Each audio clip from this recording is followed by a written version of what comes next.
Good morning. Good morning, everyone. It is now 10 o'clock a.m. and we want to go ahead and open up this meeting. And we want to make certain that if everyone does not have an agenda, please raise your hand. You can see one of my security detail to get an agenda.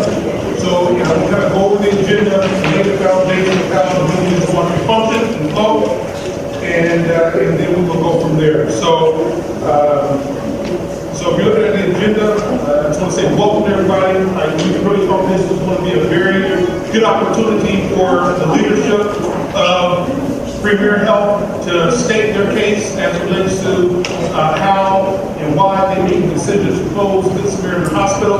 But it also gives all of the citizens and the community at large an opportunity to ask pertinent questions, to share their concerns as it relates to the closure, and or to say why they state that the hospital should not close. So we want to make certain that we have open dialogue, true open dialogue, as it relates to this particular issue. So that's the purpose of the meeting, is to share equal dialogue from the leadership of Premier, and then also for the Premier to be able to answer questions from the community. Also, as we look at the agenda, so from 10 to 10:07, this is what we're going to do. I'm going to kind of talk about the flow. And then from 10:07 to 10:09, the pastor of this church, who has graced us to be able to host this event at this church, will come up and offer prayer. At 10:09, I will actually give the introduction of our guests. At 10:10, we will actually hear from our guests, and they will state give their statement of purpose and why they made the closing announcement. At 10:30, we will go into community members' questions, concerns, and answers. With that said, if you have a question or a concern or a statement, please go back to the back table, and there will be a form that you'll need to fill out. That you will actually have to put your name down and state what the issue is, and then you will have an opportunity to speak at the mic. If you have not filled this form out, and this form has not come up here to the pulpit and or on the floor, you will not be able to speak. So I would encourage you, if you have something to say, if you have a concern that you want to share, or you want to make a statement, please fill out the form, and that will allow you to do so. And then at 12 o'clock, we will take a break, and our guests will, at that point in time, dismiss themselves. And we will thank them for coming out and sharing with us. So at 12:10, we are going to go into community member strategic planning breakout sessions. So some of you were at the meeting that we held regarding the Dayton Public Schools. And the Dayton Public Schools announced that they were going to close 9 schools, with 8 of those being in West Dayton. So we held the same similar meeting at the Dayton Boys Preparatory Academy. So we will have breakout sessions. We will hear from the community. We will hear what it is that the community wants and desires, and then we will reconvene. And each breakout group will then come back and then talk about what their particular group has stated. We will form an oversight committee. An oversight committee will be formed, and that oversight committee will be tasked with taking all the information from the community at large, putting that information together in one solid plan that we will present to Premier Health. So that's the so then at 1:50 we'll have closing the next steps, and then at 2 o'clock we will adjourn. So are we all clear on the meeting agenda? Any unreadiness on that at all? Okay. So it's 10:06. I want to make certain that we are very respectful of time. So at this point in time, I'm going to call Reverend Dr. Rodney Carter, who is the senior pastor of Zion Baptist Church, to offer his prayer at this most important time. Pastor Carter. Thank you, President Ford. I'll try my very, very best as a Baptist preacher to do all this in 2 minutes. I want to thank Mr. President Ford today. We want to welcome you. We've already welcomed you. But on behalf of the deacons, and the trustees, and the congregation of the Zion Baptist Church, I'm going to say it this way, the oldest African-American Baptist church in the city of Dayton. We welcome you, we welcome the community, we welcome the leaders of Premier to this event. We are excited and humbled at the same time to have civic and community leaders who are here. My dear friend and colleague, the Reverend Dr. Chad White, is also here. And so we're going to have a good time, and I encourage you, please don't leave here today with a question that has yet to be asked and or answered. Amen. The purpose of this is to allow you to ask your questions. And also to not only ask, but to demand an answer. Did I say that right? I want to make sure that we say that before we pray. Let's pray. Heavenly Father, here we are and we come this morning and we thank you. Lord, we thank you for the winds that came from the east. We thank you for the winds that came from the west. We thank you for the winds that you sent from the north and the south that comprise the breath of life. We thank you for the wake-up call that we got this morning. We thank you for grace and mercy. We thank you, Lord, for loving kindness. We thank you, Heavenly Father, for your faithfulness.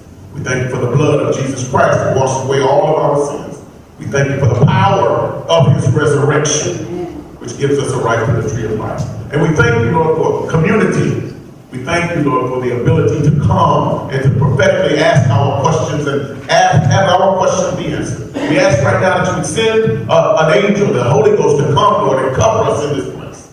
We thank you, Lord, for the workings of the NAACP and President Forward. We thank you, Lord, for the executives from Premier who are here. But Lord, we ask that you join us today, that you protect us today, that you intervene on our behalf today. And Lord, we ask right now that you just have your way in this place. Lord, give us the spirit of unity. Give us the spirit of transparency and openness. Let us know, Lord, that you are with us and you will never leave us nor forsake us. And Lord, at the end of the day, when it's all said and done, we'll be grateful and glorious to give you all of the glory, the honor, and the praise. It's in the name of Jesus that we pray. Somebody that loved the Lord, say amen. Amen. I'd like to thank you, Pastor Carter. So this time, I want to introduce Mary Gonzalez, who is the President and CEO of Premier Health, as well as Anita Moore, who is the Chair of the Board of Trustees for Premier Health. And I will let Anita Moore, who's the Chair, come up and introduce the President and CEO. Ms. Moore.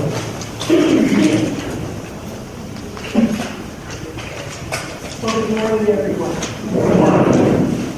On behalf of the Board of Trustees of Premier Health, I want to sincerely thank Mr. Forward and the Dayton NAACP for hosting this community forum. And I also want to thank Pastor Carter for opening the doors of the beautiful and historic Zion Baptist Church so that we will have this opportunity to come together and meet on such an important topic. And I also want to thank each and every one of you for attending and spending time with us today. We're here to listen today and answer your questions and hopefully to provide you with information that is going to be helpful to you both individually as well as collectively as a community. And I want to reiterate what Pastor Carter said, is that we really want to make sure that if you're here, that you're not bashful about posing one of the questions you might have. This is just a great opportunity for us to tell our story and help you understand anything that you might have questions about.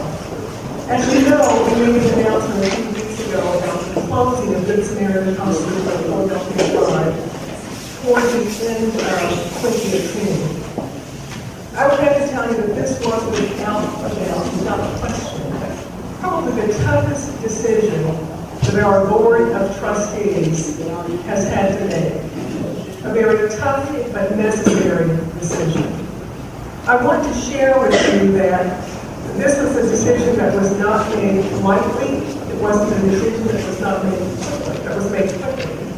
This was a decision that really reflected a lot of time and thought and just tremendous analysis to help us determine what the right thing would be to do in this matter and what the best thing to do would be. So it was a very, very difficult decision for us. And needless to say, it was a decision that came with a lot of emotion. I know it's been emotional for many of you, and it has certainly been emotional for those of us in our Premier family. It's important to note that this decision in no way reflects on the quality of care that has been available to patients at Good Samaritan Hospital, nor does it reflect in any way on the dedication and commitment that our care providers, our employees, our staff members, our volunteers, our donors, everyone that works on behalf of the Premier, all of those people have been extremely dedicated and have worked very, very hard to provide excellent care and will continue to do that until we close. So in no way is this a reflection of their work. In just a moment, Mary DeSales will come before you, and she will be spending time outlining a lot of what went into our thought process for this decision, and also talking to you about the things that we'll be looking at as we move forward with you that outline as well. In addition, hopefully each and every one of you has received the little flyer that we prepared for you that gives you an overview of some of the things that we're doing with meeting now and provides more information to you just about who we have been to this community. So I hope that you will take the time to read that and also share it with others that you may know, friends or family who do not have the opportunity to be here with us today. So again, we want to thank you for being here, and we sincerely look forward to working together with you as we begin to plan for the future of the Good Samaritan site. Thank you so much. And with that, I'll bring it here to this house.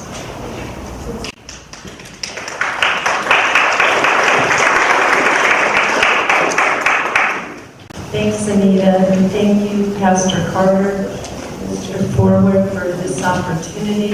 And thanks to all of you who show up on a drizzly Saturday. I think a lot of people could have opted out. So I think it's important you're here.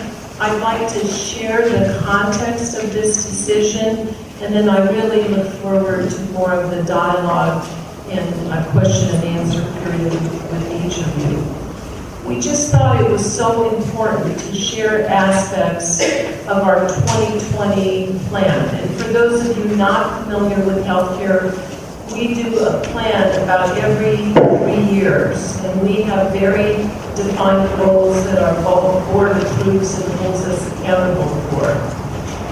And what our plan ultimately is trying to do is hold us accountable to continue to meet the healthcare needs of the whole region. As you may know, all of us in healthcare are currently facing significant challenges on both the national, state, and local level. And I can tell you, Premier is not immune from these changing dynamics. Dayton is a very unique community, as it is one of only a handful of cities of its size that does not have a county or university hospital, and that has a levy that is significantly lower as compared to even other cities as close as Cleveland or Cincinnati. Despite that, Premier has never wavered from our mission to build healthier communities throughout our service areas.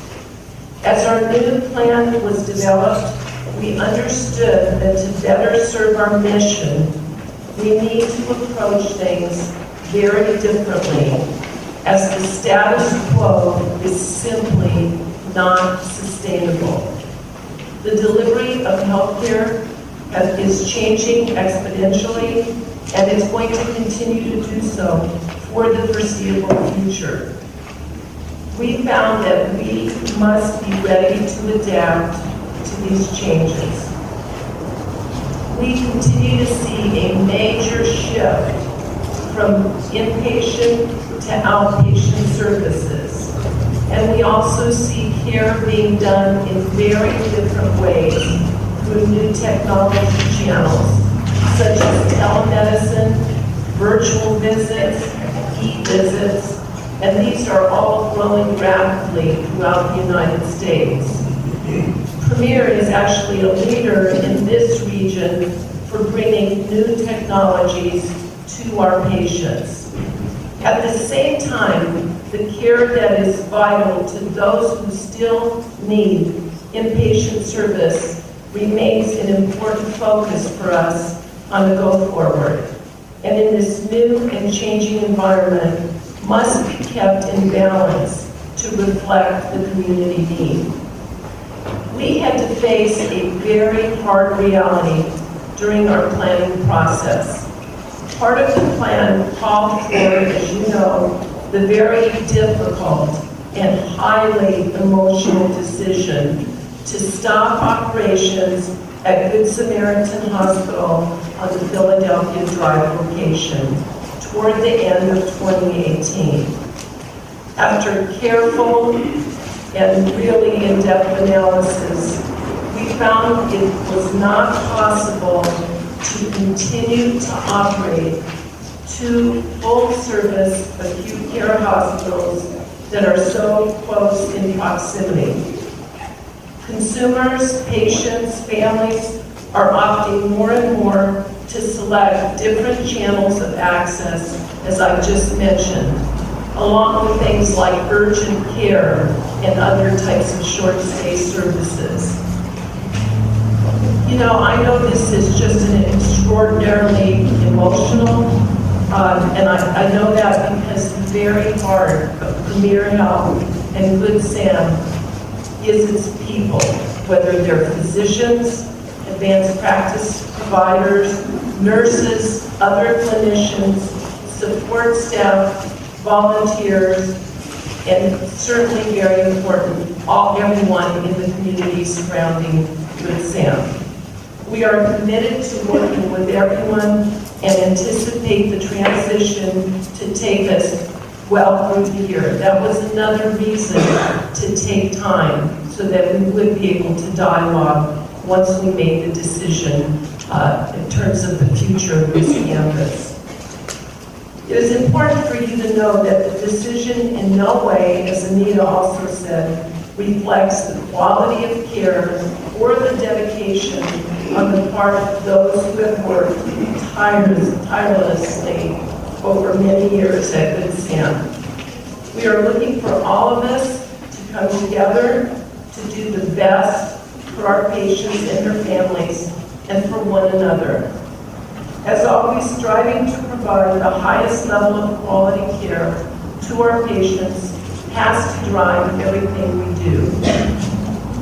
Something that is very, very important for everyone to know is that our goal is to offer every provider and employee at Good Sam's main campus a position within Premier Health. We have very carefully assessed our needs across our system, and we've set that as if we really believe a honest and realistic goal. There are plans in place to communicate with each individual provider. In fact, those are occurring as we speak, currently working at the Good Samaritan main campus to determine the best choice for that person. And the word choice is very important here. And that is a process which takes time to work with our employees. The input of our community is not only wanted, it's absolutely critical as we work together to transform Good Samaritan Hospital site in the future. Good Sam and Premier have had a long history of successful partnering and investing in the adjacent neighborhood and larger community. The Phoenix Project is one example, and partnerships like this will not only continue, but are expected to expand. Unlike other Dayton-based employers who closed and walked away from Dayton, Premier Health will be working with others to explore the possibilities for redeveloping the site. We will be working with the City of Dayton and Citywide Development Corporation, our longtime partners on the Phoenix project. And we have also chosen to secure the services of a company called Planning Next, who are national in their experience base and have vast amounts of project work done in terms of transitioning sites in the interest of communities. As you have heard, our Board of Trustees has committed $10 million to the next wave of redevelopment efforts. We have a plan to obtain public and community input over the next few months through a number of outreach activities that include meetings with community leaders, focus groups, surveys, opportunities on the website, and more. The flyer that Anita mentioned today has information about our first of many community meetings to gather input.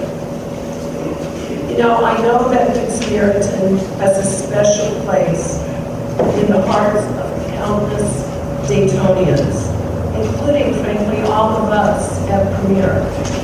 So many of our friends and neighbors are better off thanks to the commitment of generations of physicians and clinicians, all kinds of staff, volunteers, and frankly, patients.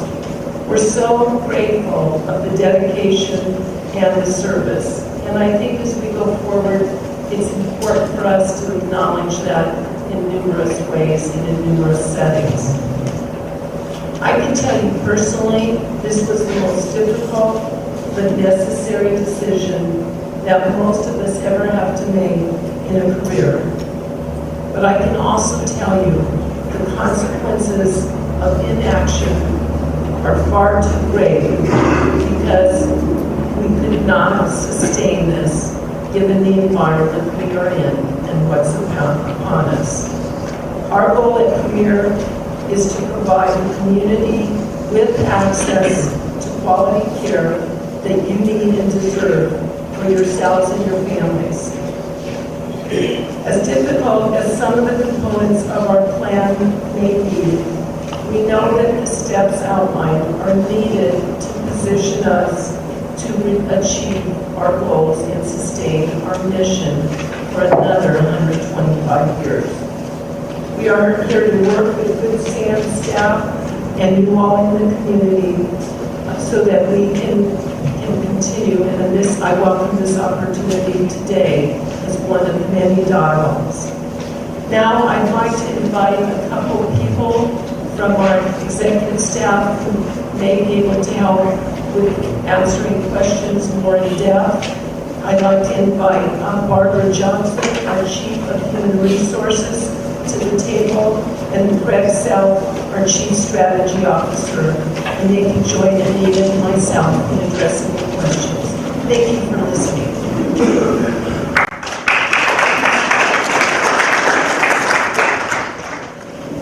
Thank you, Anita and Mary, for sharing with the community at large your reasoning proposal. I want to make this clear, and for those of you who have come in late, you have something to say, you want to speak, there's a speaker's form, there's a citizen's comment form that is in the back. If you cannot get up, just raise your hand, and one of our security detail will be able to bring it to you. So if you want to be able to speak, you need to turn your form in, and then I will call you up to speak after the mic as I receive the form. And I want to be clear from the NAACP. Health is a national agenda item for the NAACP. Healthy for all Americans, including a healthy life and high quality health care. That's important to us. Equal access to health care is important for the NAACP. I'm going to read to you just a brief excerpt from a letter that I'll be presenting to Premier, and they already know this because I've already shared this with them. The Dayton Unit NAACP's position is that they reconsider their position to stay, stay inside the community and consent. That's our position. That has not changed. Nobody in the audience, everybody in the audience understands our position. That is our position. So because of healthcare being one of our major priorities. But with that said, we want to be able to provide a forum to hear from you as a community, because the NAACP is not the know-it-all and we are not the end-all. We want to hear from you as the community, your input on this particular situation, because your input may be different than ours. And I just want to share with you what our position is as an organization. I want to share with you just one excerpt, and then we're going to get into the question and answer period, because it's 10:28, and we said we're going to start that period at 10:30. And this is a letter that will be presented to Mary Gonzalez and a CC, Anita Moore, who's the chair of the Premier Health Board of Trustees, Leon W. Russell, chair of the NAACP Board of Directors, Jared Johnson, the president and CEO of the NAACP, Brandon Van Berry, the general counsel for the NAACP, Keela Crane, the assistant general counsel for the NAACP, and the Dayton Unit NAACP executive committee members. Here's just an excerpt from this letter. Our hope is that you reconsider your decision of closing Good Samaritan Hospital by taking time to internalize the information you receive and consider the devastating impact it will have on the citizens of Dayton, as well as the negative economic impact it will have on the city of Dayton, 1,600 jobs.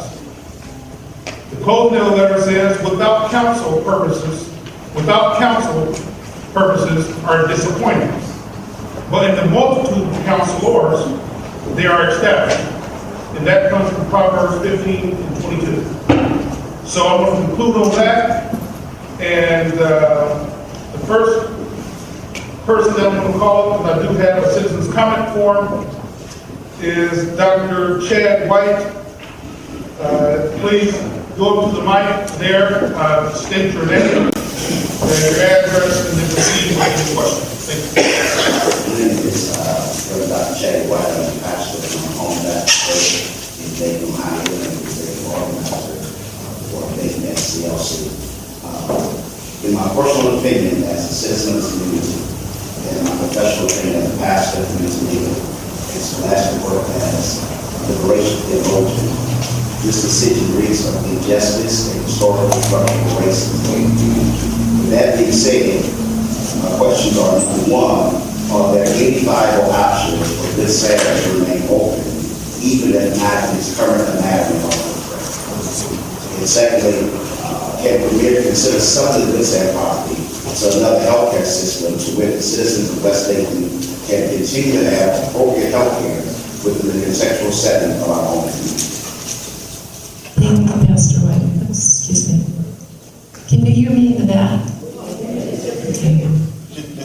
Let me start by addressing a couple aspects of your question.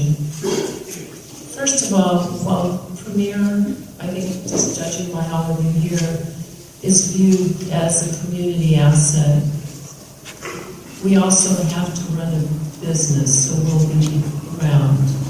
And I think a lot of people sometimes don't realize if you're not profit, you still have to make a 0 to 1 or 2% margin. If you're a for-profit, you want a much greater return. But the nuns have a saying, no money, no mission. And so we are, we're very regulated, but we have to pay for that. We also are in a competitive market, and one of the things I did not share with all of you is that Dayton is also unique in that it's what is called overbedded. So our system runs at about 50% occupancy. The other major system in town runs at about 54%. So if you go just down the road to Cincinnati, which is similar, many of the same urban issues, they run at about 72% occupancy. And I think anyone can appreciate when you have that, it essentially excess capacity, there's a cost to that. There's a cost of about $7 to $10 million a year just in things like heating, keeping the grounds up, keeping buildings up to code because we're very regulated. So the short answer is, even if we sold to a competitor, we would still be overbedded, and that is a problem in this community that needs to be addressed. It is not an efficient or reasonable way to continue to operate.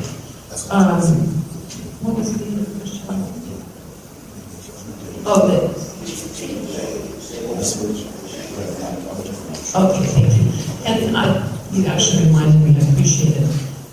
We are leaving two aspects on the site. We have a very, very busy health center currently open. It's in one of the newer buildings. It's a federally qualified health center, which is essentially an ambulatory site, and we are leaving that operation on the Good Samaritan site. We're also leaving, at least presently, the thought is the parking garage, because it's a fairly new structure, and we think that will be attractive to, further development when we go through the community exercise. The last important point here is you have currently, and this goes to the overbedding, 3 acute care hospitals in the footprint. You have Good Sam on Philadelphia, you have Miami Valley, which is 5 miles away, and you have Grandview, which is 2.9. So we have plenty of capacity, even though I'm biased and I want to see everybody go to Miami Valley when we get through this. We don't believe that you are without inpatient or acute care access, which is part of our mission. So we're not planning on selling to a competitor. We are planning on reconfiguring the campus in a different way, but without an acute care hospital. It was so difficult for us to make this decision that it would be completely contrary to the basis of the decision to now sell it to someone and continue to perpetuate the same issues that we're facing. So I hope that answered. Did you want to add to it, Anita? Yes, 2 things I want to clarify before Dr. White spoke. As you, Derek, were speaking and certainly sharing the letter that you were going to be sending to Premier, one of the premises in that letter was based upon, again, the loss of 1,600 jobs. I just want to reiterate very strongly that we have intentions to provide every one of those employees and providers with jobs. No one should be left without a job unless it's their choice that they decide to do something differently. We know that some people may elect to take early retirement. Some people may elect to move to another system. But it will not be because they were not offered jobs within the platform. You will hear momentarily about how we stand on those offers that we have employees. I apologize for this extra moment. But clearly, it is our intention that our employees will have jobs. The second thing I want to reiterate is that this, as I said earlier, the decision was not made lightly. Our board would never have voted to close Good Samaritan Hospital if we did not believe that the people who reside in this community would have options to quality health care. They will. Mary mentioned Good Samaritan of Philadelphia, but it's Good Samaritan North, certainly Miami Valley, and again, we don't want you to go to Grandview. We want you to continue to be our patients. We want to take care of you. But if you choose to do so, that facility is available to you. So I think it's those 2 things that certainly we want to make clear. I don't know what it means to you, but it means a tremendous amount to us. That for those of you who reside in this community, if you live next door or in the neighborhood with someone who works for Good Samaritan, you will see those individuals still get up, still go to work each and every day to a job that is an excellent job for them, as close as we can place them to where they want to be. So those are things that certainly have positive impact on the tax base, as well as on those employees not having to worry about what the next thing is going to be. So. Okay, thank you. Berkeley Moore? My name is Berkeley Moore, and I live at the street of this thing. I've been living there for about 25 years. I'd like to say, I've been living in this community for 25 years. I raised young people that went to Tennessee State, Danville, and now doing law in California. But anyway, my point is that I've seen changes, not for the better, in all across the city. And I've been to all the meetings for education, and, you name it. But this situation here, to me, is uncalled for. Because I think they're putting dollars for people's health and the community itself. We weathered the storm with the foreclosure homes in this area. If you live in this area, I walk through this area all the time. I'm 68 years old. I love walking. In this community, I'm seeing things that are not advancing. Okay, go in the park. I walk my dog. Been walking for years. I just tell my wife, you can't even walk through the park no more. Behind that, there's smell. They be cleaning the pet. I guess that's what it's there for. For walking, you can even walk in. See what I'm saying? So I'm saying to the individuals, think about the community. What it do to the community? What it do to people that are trying to survive? My wife worked for Good Sam for 25 years, and she got laid off 3 years ago. Okay, but we still weather the storm. My thing is, if you got to watch, consolidate, because if you notice, you ride down Springburg, you got satellite offices in Inglewood. Maybe you guys spread yourself too thin, but health care is very important for people like me. I'm 68 years old, retired. But think about, come into my neighborhood. You guys walk into the neighborhood, you know what I'm saying, and see what's going on, what's really happening, because it's being stripped as I speak.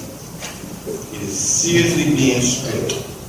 And you're saying going over to Miami Valley, well, that's still a good distance from where I live. And they were saying they were charging more for the ambulance service to take you over there. So when do the average citizen, senior citizen, get a break? Honestly, you guys are top. You make these decisions. I don't know. I know it's money, but you cannot put money over people's health. I know we live in a polarized nation, but you got to think about the community because they're falling apart. When I moved here in 1990 from Newark, New Jersey, this was a beautiful community. I can't call back anyone and say, hey, it's love. I don't do it.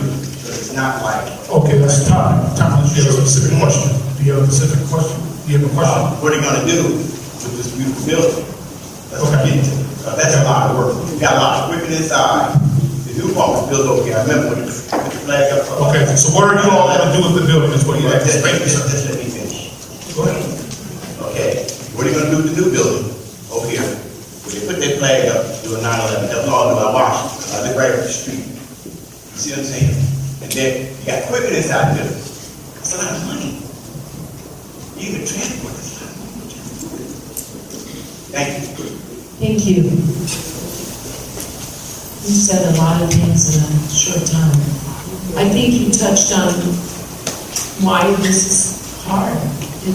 All your points are well taken. I can tell you on the building, something that I don't think a lot of people realize is as nice as the campus looks, most of the buildings are 40, 50, and 60 years old. As I said earlier, we're very regulated, and we have to keep things up to code. Our analysis is, if we wanted to continue at 50% occupancy, or go lower, we still would need to spend multi-million dollars, up to $90 million over the next 10 years.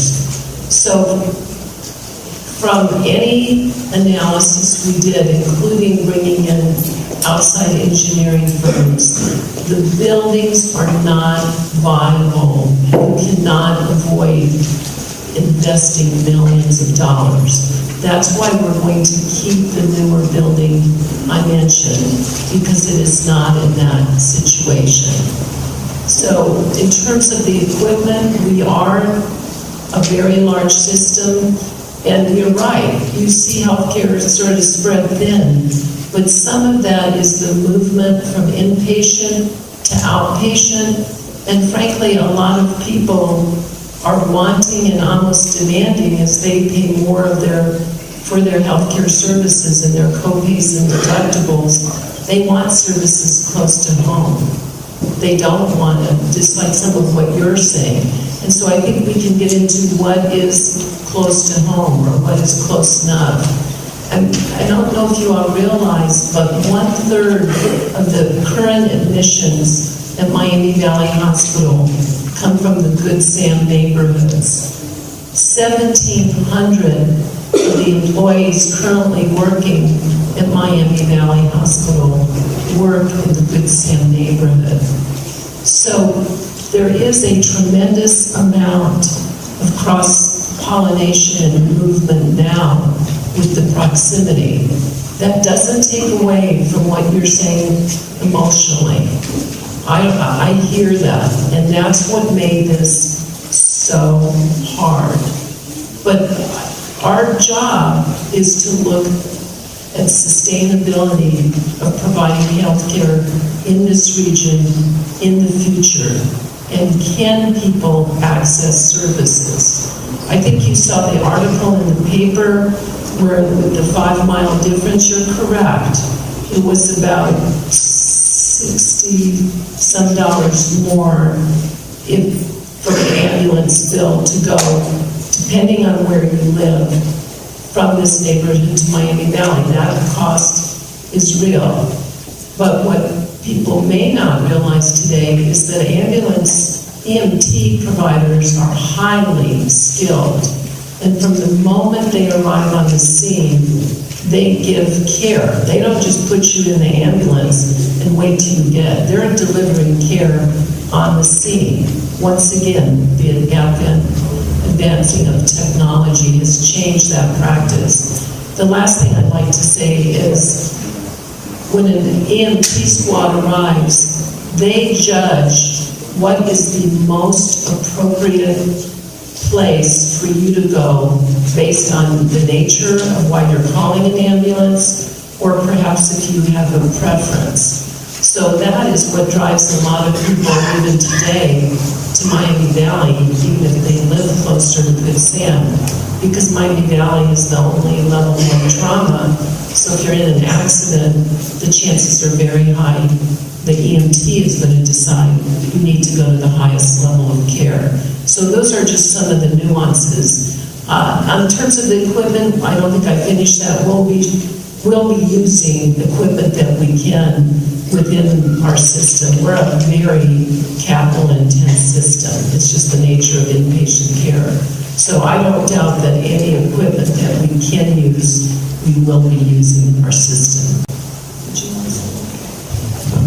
I also would like to respond to the 1,600 jobs we lost. Being the Chief Human Resource Officer for Premier, our goal, and we stand strong toward that goal, is to ensure that our employees have an offer somewhere else in Premier. We've got 4 ways we've been working diligently to meet with every single employee to provide them with choice, because I think choice right now is important. We asked employees, and we gave them a form and asked them, do you plan to stay with Premier? 80% of those employees have already turned in their forms to say, yes, we are committed to our patients here at Good Samaritan Hospital until the hospital transition. transitions, and we're committed to stay within Premier.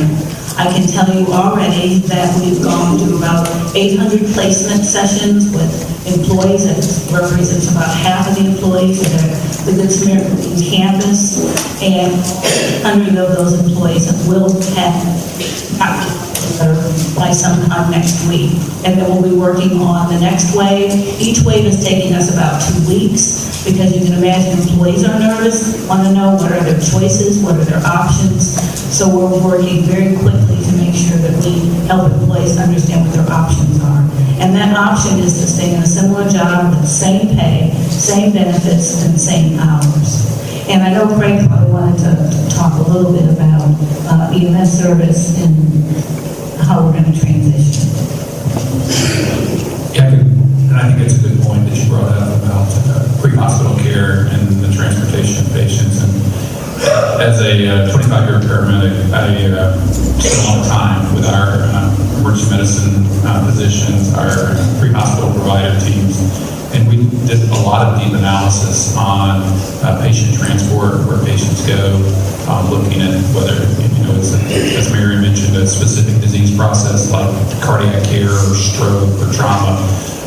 And we have a great relationship with the City of Dayton and the Township Fire EMS departments. And I would say our EMS, from a consumer standpoint, the way we do pre-hospital care in this region is the best practice nationally.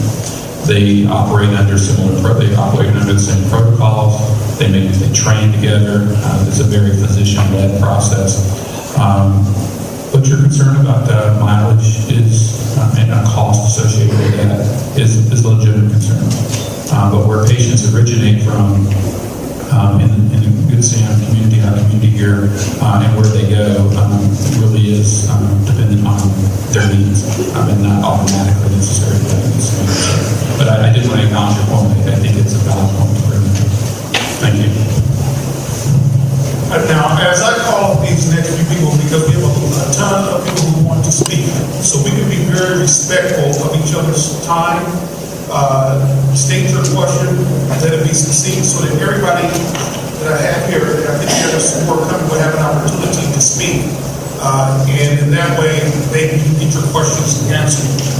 It's 10:50, so we want to make certain that we're doing this very professionally. You sign the form, you said we will not continue to address the body after your 2-minute warning. So when 2 minutes come up, I'm going to say time, and then you can allow Premier to respond. That'll be helpful so that other people can have their questions answered. Larry Laskin.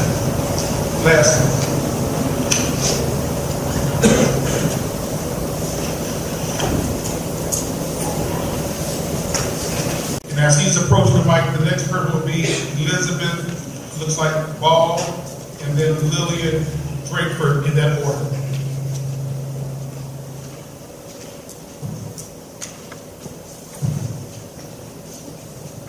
Good morning. My name is Larry Lasky. I'm an attorney in the Dayton area. I grew up off of Dorset Drive in Philadelphia.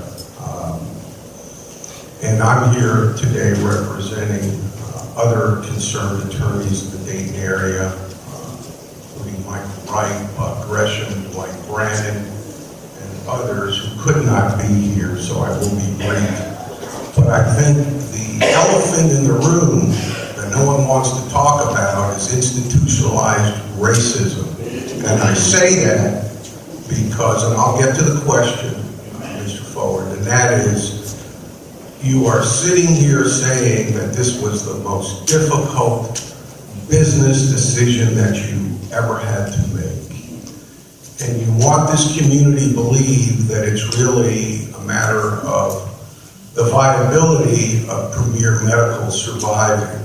Yet, over the years, you have spent millions buying the medical practices of many doctors. You have closed other hospitals, like Greene County and others, under the same theory of economic viability. Yet you have so much money that you bought the fairgrounds with another entity to develop it, not as another hospital facility, but who knows, maybe as another Greene's open mall. We don't know. But the point is this: if you really are concerned about these folks, why not leave the building there so that some other entity might take it up? Because that 5 miles is lifetime.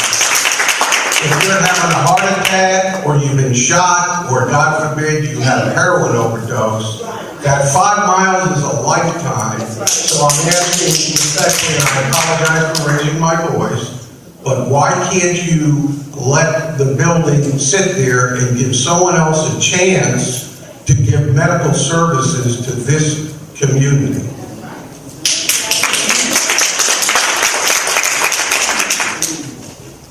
Are you done? Yes, I am.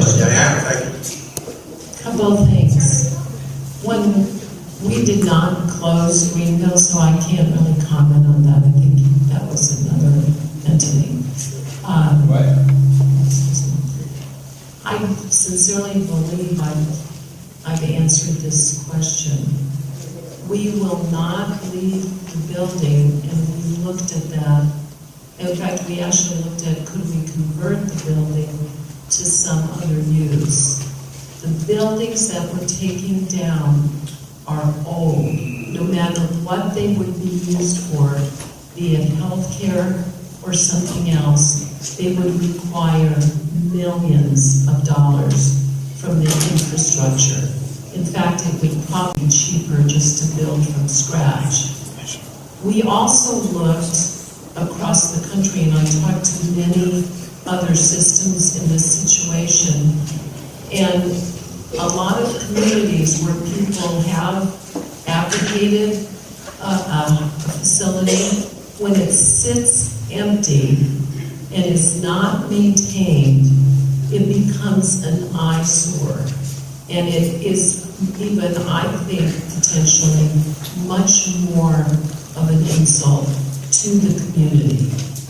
So this site, I don't know, we need input from people. I think it would be extraordinarily presumptuous of me or my board to assume they know what this community, when we've made our decision, how the land should be developed, likewise with the fairgrounds. We need to involve the citizens knowing our decision on what else we should do collectively in this community. Again, if we leave the building or sell the building, you perpetuate the issue of excess capacity, which creates excess cost, and that to consumers, not just on our end, creates problems that are not good for Dayton on the go forward. It's not sustainable. So our mission is to be here long term. And the best way we can look at that is, do people have access? Are we close enough with other facilities to meet those needs? And we believe we are, knowing it's hard emotionally. Those are sometimes, head and heart can get in conflict. But we have to be honest with each other. There's too many beds in Dayton. Dayton is a wonderful community, but it is aging and not growing in population.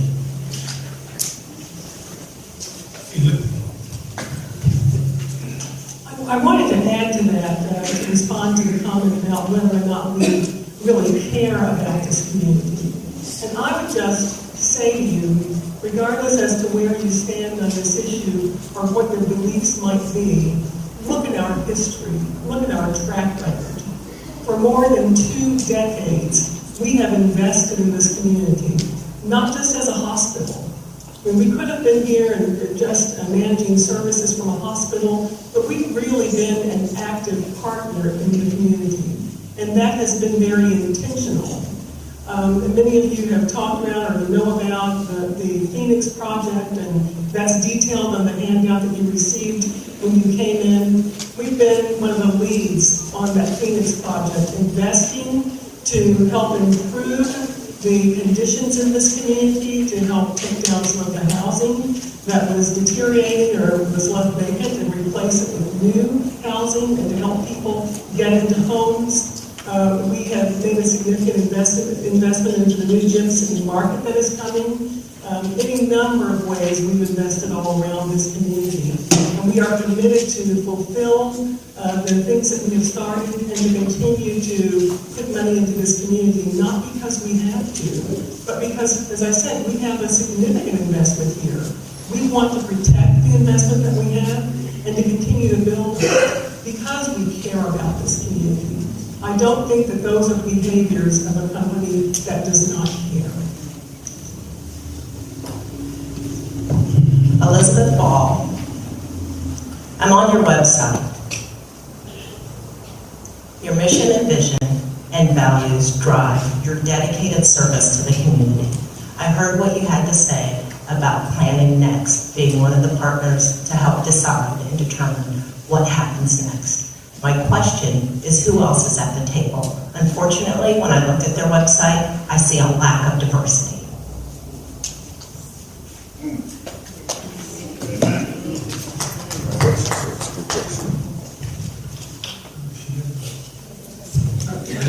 Make sure I addressed you. Thank you. We chose, and I will a little bit answer the fairground question as well, which I appreciate you raising. As a part of our commitment to improving the health of the community we serve, part of that is economic, the health of the economy, and so people can services.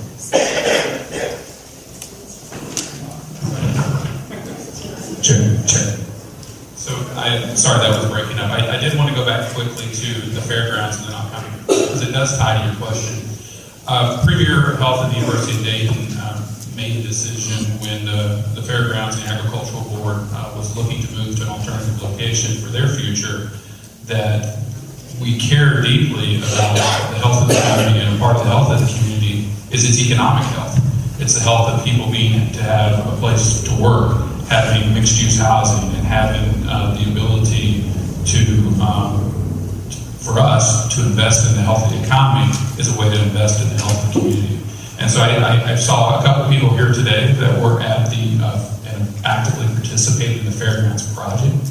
And the Fairgrounds project, as we look for the Fairgrounds to the future, included broad organizational, community, individual input from all parts of the community. And one of the learnings we did have is we had a very open public forum down at the fairgrounds in the Coliseum, and we noticed that we did not have very strong representation from this community. And so we purposefully hosted sessions here to get input, because the success of the community at large involves our community here around Good Sam. So we purposely came up with, and Planning Next has a great process, and that's what we took from them. One of the great experiences that Jamie Green, who you'll all meet, and I hope you come to this March 22nd kickoffs of the community listening. One of the great projects that Jamie and his team worked on was working with the boroughs in New York post 9/11,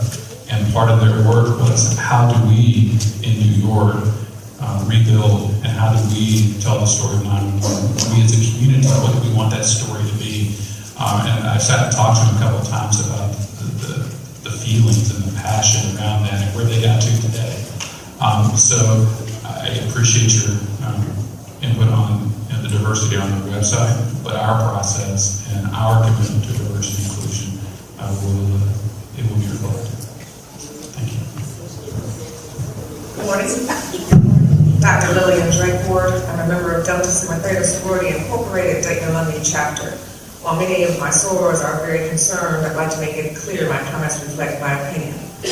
I too share concerns about the underlying racial impetus for the decision to close the Samaritan Hospital, as it reflects an ongoing decline of quality resources for the citizens of Dayton.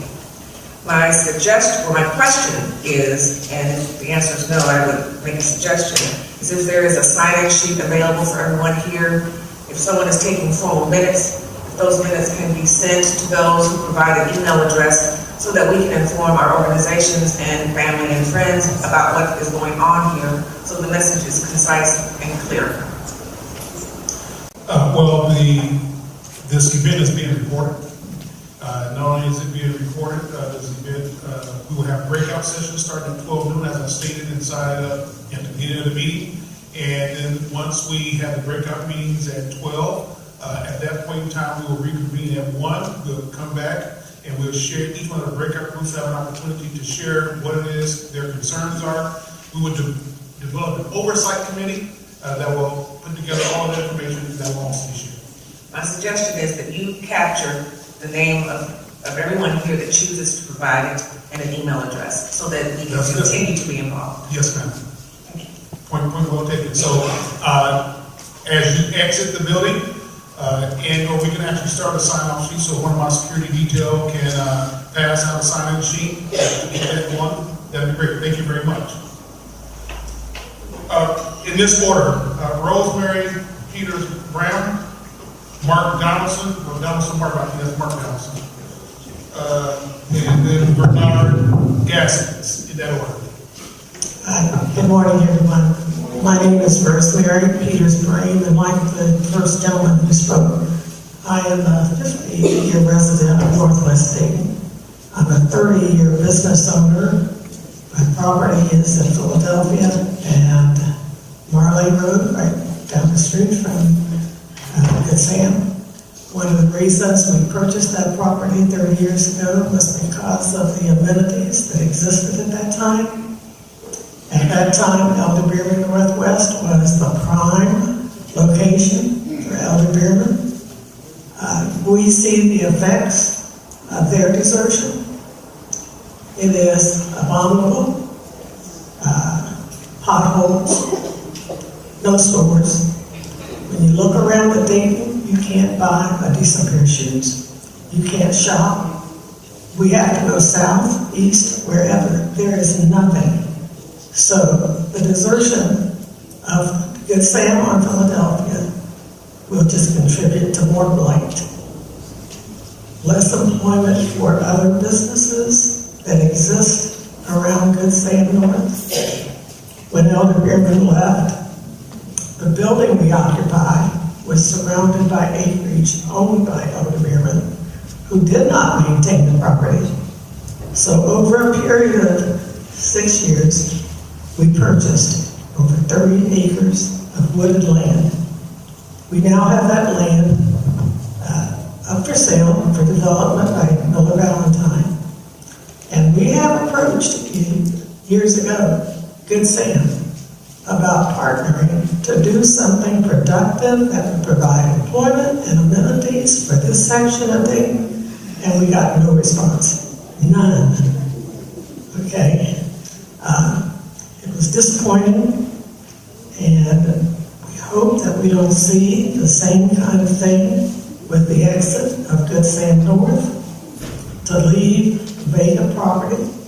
If you have to demolish the hospital because it's too big, build something smaller. That will provide emergency services, testing services, something that is here in the community for the people who live here and who have made their homes here. Our own Reverend Carter suffered life-threatening event. We almost lost him. It was life and death. He lives blocks from our church. His wife found him unresponsive, rushed him to Good Sam, and it was life and death. If he had to be taken to Miami Valley or Good Sam North, he would be here. So, as the gentleman said about the decision because of money, no, for us it's a decision of life and death. Life and death. And proper amenities and services that all these people deserve. You know, we're not asking for a special privilege. We're asking for the services that we deserve. I've attended the meetings for the fairgrounds, and I'm impressed with Jamie and Next and how you are doing that. And I hope that you do the same for us. You know, one of the concerns that I expressed to Jamie was that all the development that appears to be going on at the fairgrounds and including other neighborhoods, the neighborhoods are to the east. What's happening across the river on the west side of the river?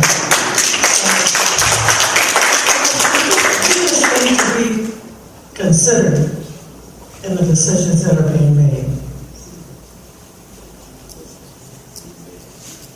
Thank you. That was extraordinarily well said.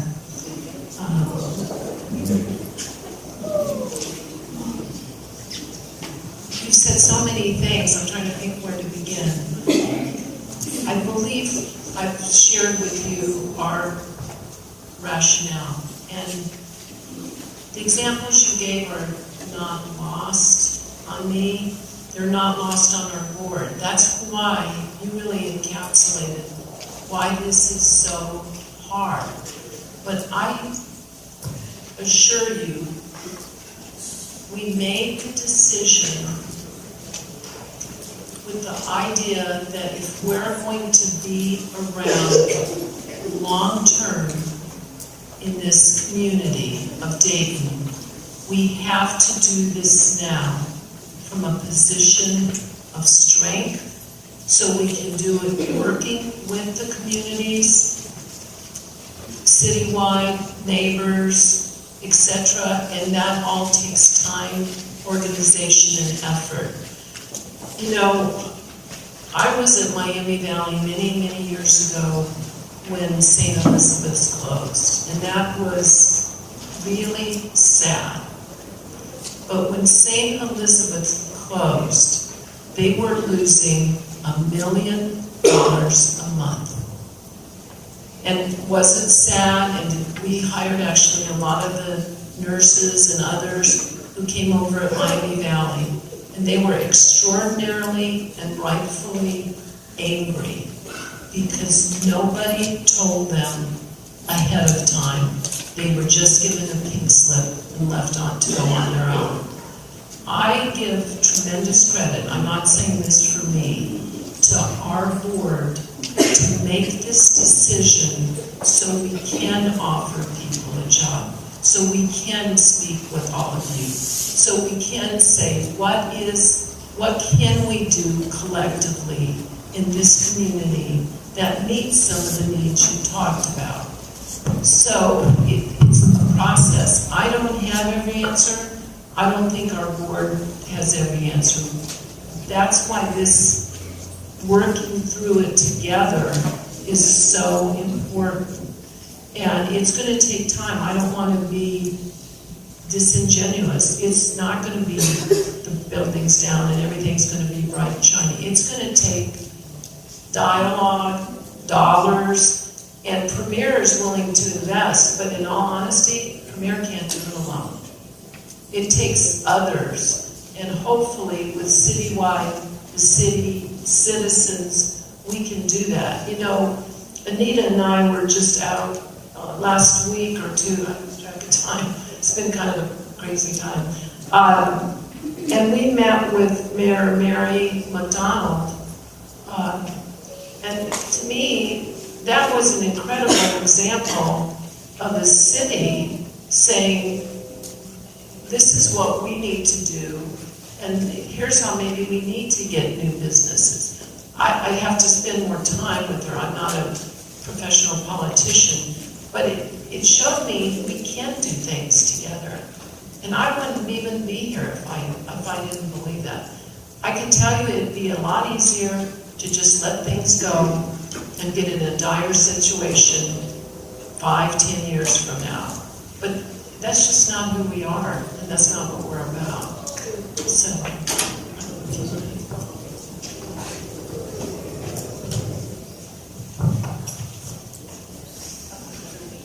Mark Donaldson. And prior to you speaking, Mark, the security detail will be handing out these blue slips.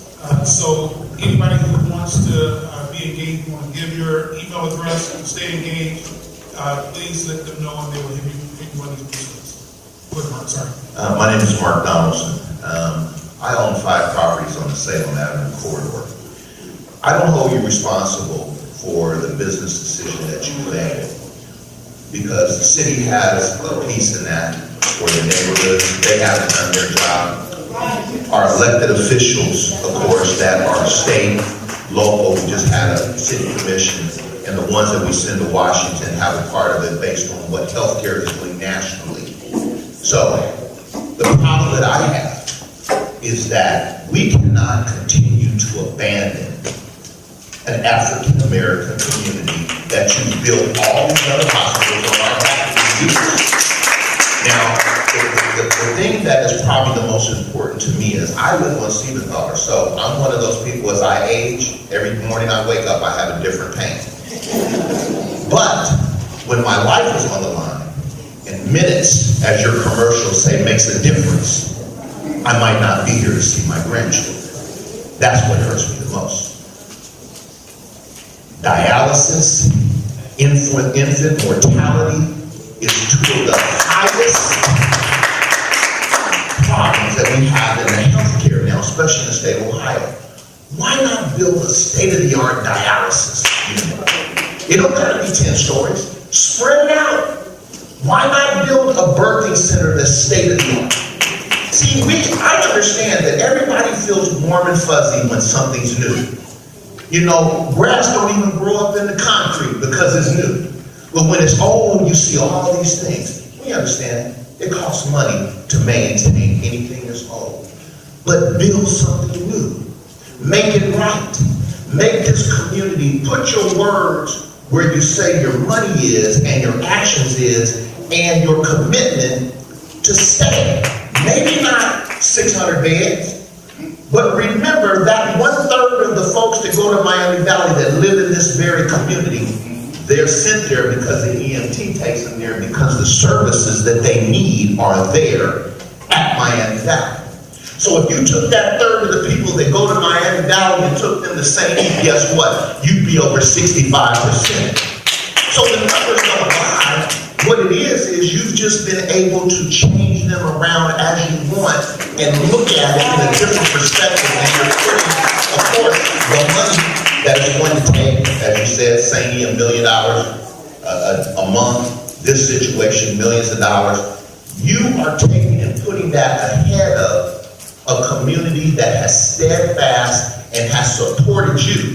Because like Mr. Lasky said, you got plenty of money.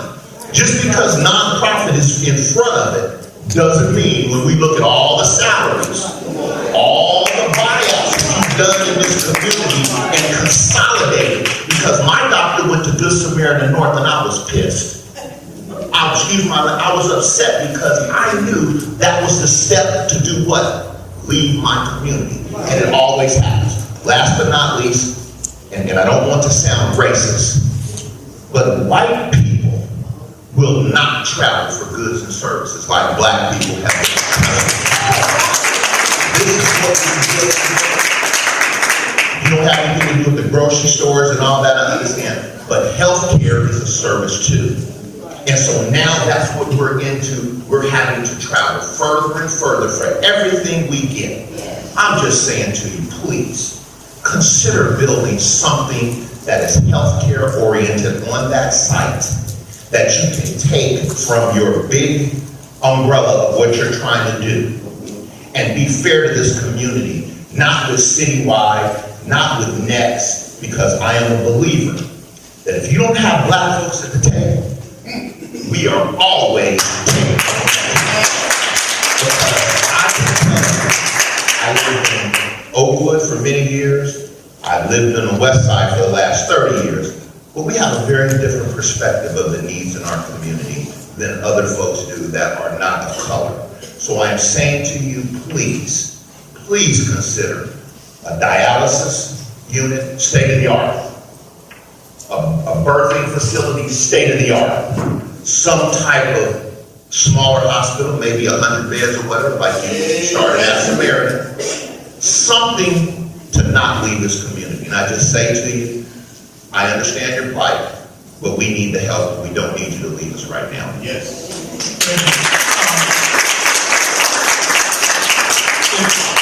If I can just through some of the questions because I'm looking at time and it's 11:17. I want to at least get some people to ask their questions and then let you all respond towards the end. Is that fine? Okay. Reverend Bernard A. Gaskins. Thank you. I heard you. And Loretta M. Gaskins, Stanley Hurdle, David Greer, and Reverend Bernard Allen in that order. So Reverend Bernard Gaskins.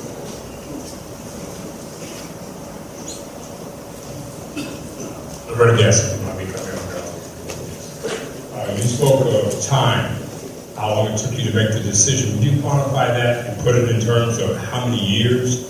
Secondly, when you talk, other than the development for the fairgrounds, what else are you planning to build over the next 3 to 5 years that is going to replace Good Samaritan?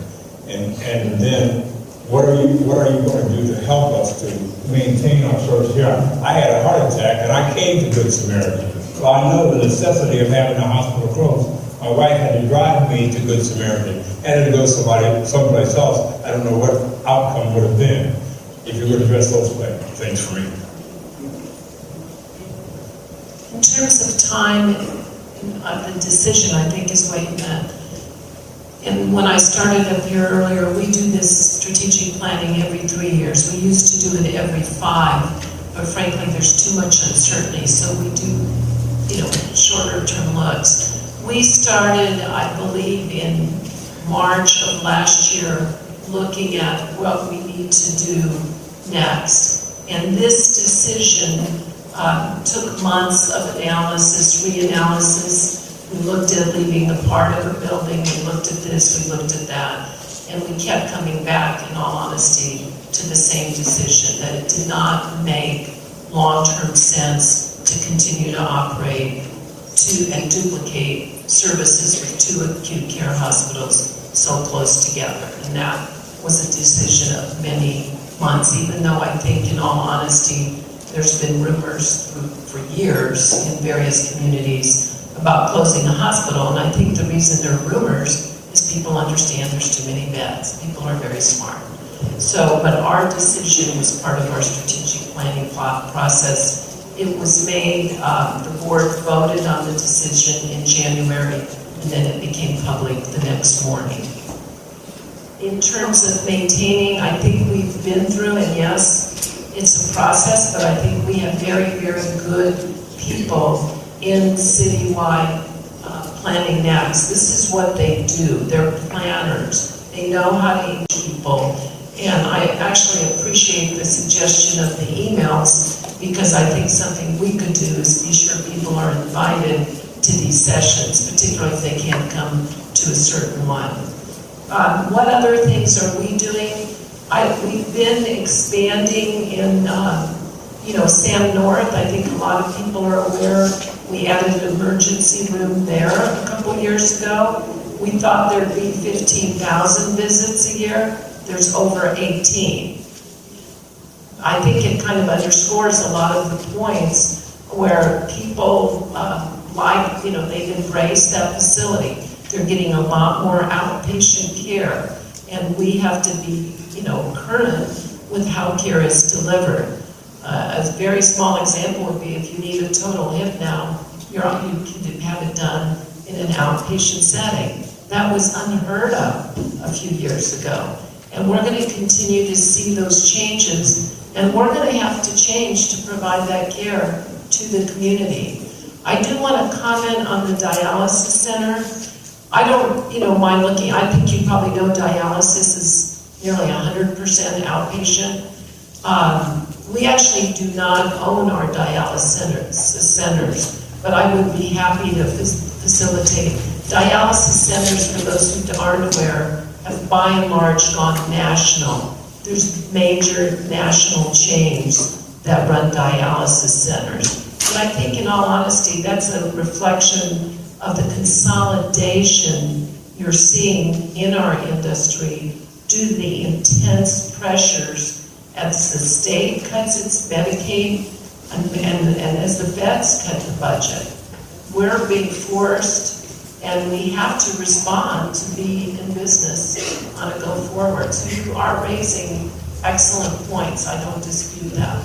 And so we need that dialogue, and I honestly hadn't thought of that idea, so. Okay, Stanley Hurdle, David Greer, Bernard Allen, in that order, and then after those three people speak, then we'll allow Premier to respond.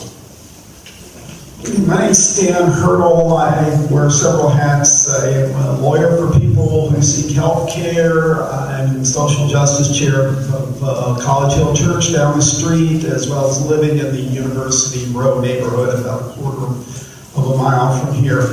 Most of this you've heard before. Like you just said, you went and built a new facility in the suburbs. You added to that facility immensely, and you closed the facility in the inner city. We have certainly a pattern of disinvestment in West Dayton. The Miracle Lane, not far from here, is still vacant. The Elder Beerman people talked about is vacant. Salem Mall was torn down.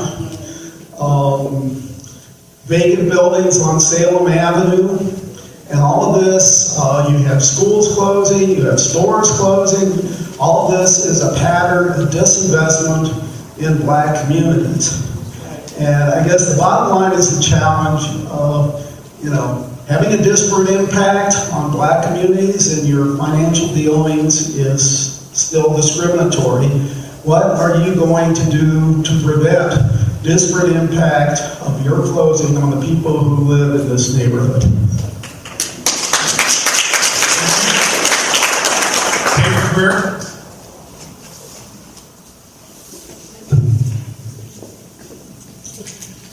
My name is David Greer.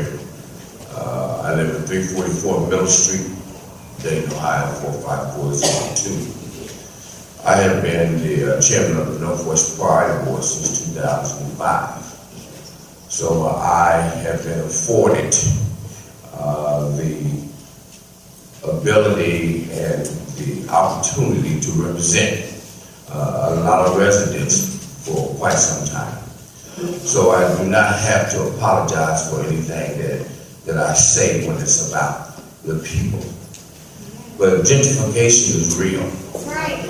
The west side of Dayton has been subjected to it for decades now. It is a design factor that our society is inundated with. And we're all a part of the same hypocrisy. So we know that big business drives everything in our society. So even though you may say you're a nonprofit, it's about those dollars associated with the business that you provide. We all know that. So my question is, what is your true commitment to the redevelopment of this site? And by the way, the news media has put out and used the word another 10 million as opposed to the 10 million you initially said that you would be committing to the redevelopment of that site. Thank you. Reverend Bernard Allen.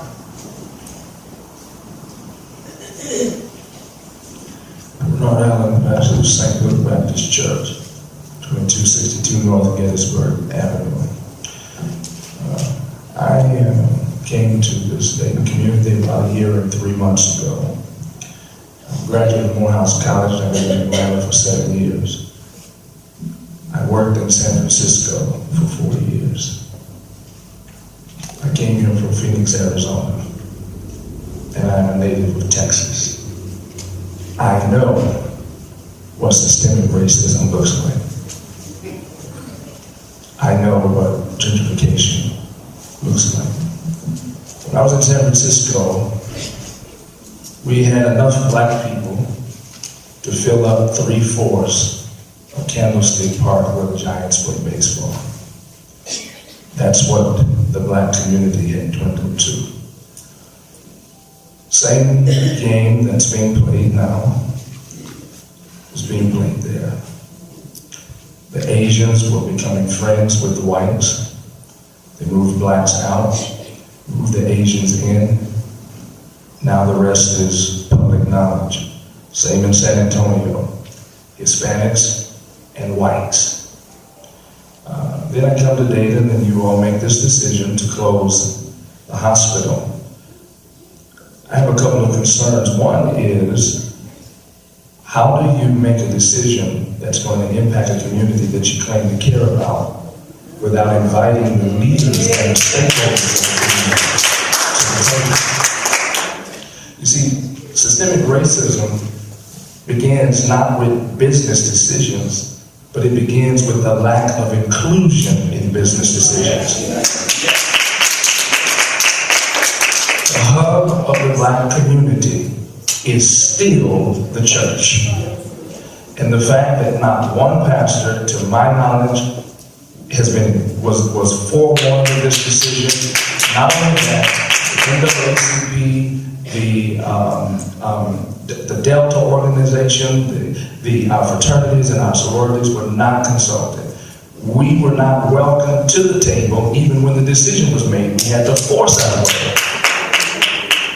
There should have been a meeting here at Zion Hill or at St. Luke before you all made this decision, and we could have, perhaps with understanding, done one of two things. We could have got a better understanding of the issue, since it's our issue.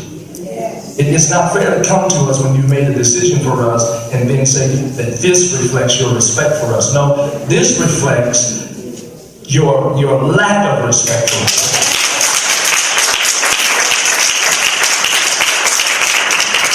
You all don't know me, I don't know you, and the people that paid me understood when they called me the pastor that I speak the truth, and I speak it without any regard for whatever the consequences will be.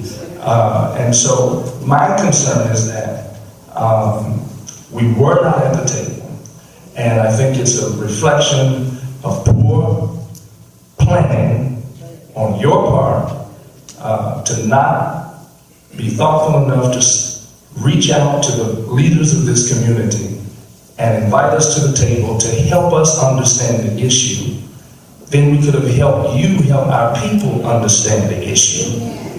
And I want to say one more thing to you. It just so happens that there is a subtle insult in this that you're probably not aware of. Whenever you all make these so-called business-driven decisions, it's almost made as if black people have no financial resources.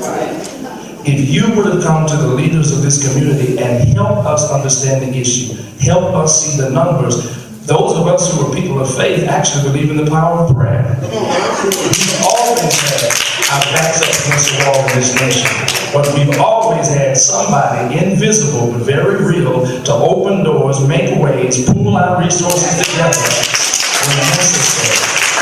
And so my question becomes, at what point are you all going to reach out to us, not for damage control, not use us to calm people down, but when are you going to reach out to us and say, Reverends, Mr. Forward, leaders, we're having this meeting, there's this issue, it's going to impact the community, we need you all to be present at the table before we make a decision, because we don't know the best decision to make without your input. And the second thing is, and I'm going to tell you this, you don't have to close your stand. So stop talking to us like this is something that has it doesn't have to be done. You're offering 1,600 people jobs, but what about the 1,600 people that are going to be having heart attacks, stroke, need health care? So shifting them somewhere else for your economic benefit and wanting us to applaud you for that is not going to happen. You don't have to close Good Sam. You should not close Good Sam. It's morally irresponsible, it's socially incredulous, and spiritually unconscionable.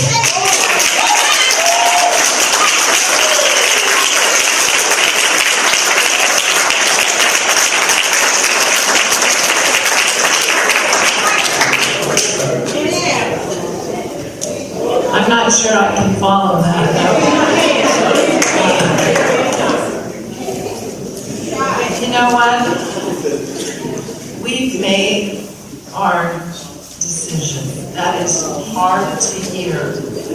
Our board is a local, diverse board. We can debate, should've, could've, would've. The decision's been made. Our business is our mission to provide health care. And we are here wanting to work with you. I'm sorry you don't agree with how we made the decision, but we're trying to work with you on a go forward.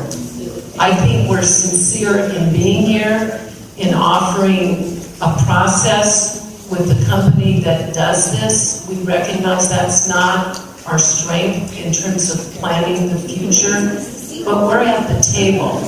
I hope you're at the table and moving forward. Thank you for sharing your concerns. And I hear you. I do hear you as best I can. But our decision has been made. No, we didn't have to do it, but we did it so we could be around long term and not go under because we were afraid to make a difficult decision. I also want to thank the people that have taken the time and taken the courage to come forward and speak and talk about things that were of concern to you. I would tell you that when it comes to this issue of making a decision without involving people who the decision is going to impact at the table, that this was a hard thing for us to think about. It would have been great if we could have brought everybody to the table and sat around to talk about this. But I would tell you that the things that are driving this decision are not things that you could have told us could change or do differently. There are some realities of healthcare trends, the way in which healthcare administration is changing, that are not things that you can impact. They're not things that you can change. There's nothing that you could have said that would have made us go in a different direction when it comes to those things. The other thing I will tell you is that we consider our people, the people at Premier Health, we consider ourselves a family. And I would tell you, as in most families, you don't distribute a message outside the family before you bring the family on board. The worst thing that could have happened would have been that we would have started openly having discussions within the community, talking to you about this issue before we could have even alerted our own employees about what was going on. So our family, our immediate employees involved within Premier Health were at that time our first priority, that they would hear, that they would understand, that they would not be worried about whether or not that they were going to have jobs, so that they could continue their focus on the patients that they are charged with taking excellent care of, that they could know that there was a plan for them, and we could then communicate with the rest of you. So I know that probably doesn't feel good, and probably think it could have been done differently, but I would tell you very confidently that that was our priority, and we would probably do the very same thing again. We had to take care of those individuals first. There will be many forums for you to be at the table. There will be forums, we'll have people from the community on advisory committees, there will be many steering committees, there will be many focus groups, of which you will have the opportunity to participate. Mary Cristal said early on, we will not be making specific decisions for you about what will go on that site. We don't believe that we have the knowledge to do that. We do know that there are many needs in this community. We are very aware of the things that have left, and we want you to be at the table. We need you to be at the table in partnership and with just as much enthusiasm, helping us think about what's next. In this order, Mary Johnson, Felicia Hill, Marsha Russ.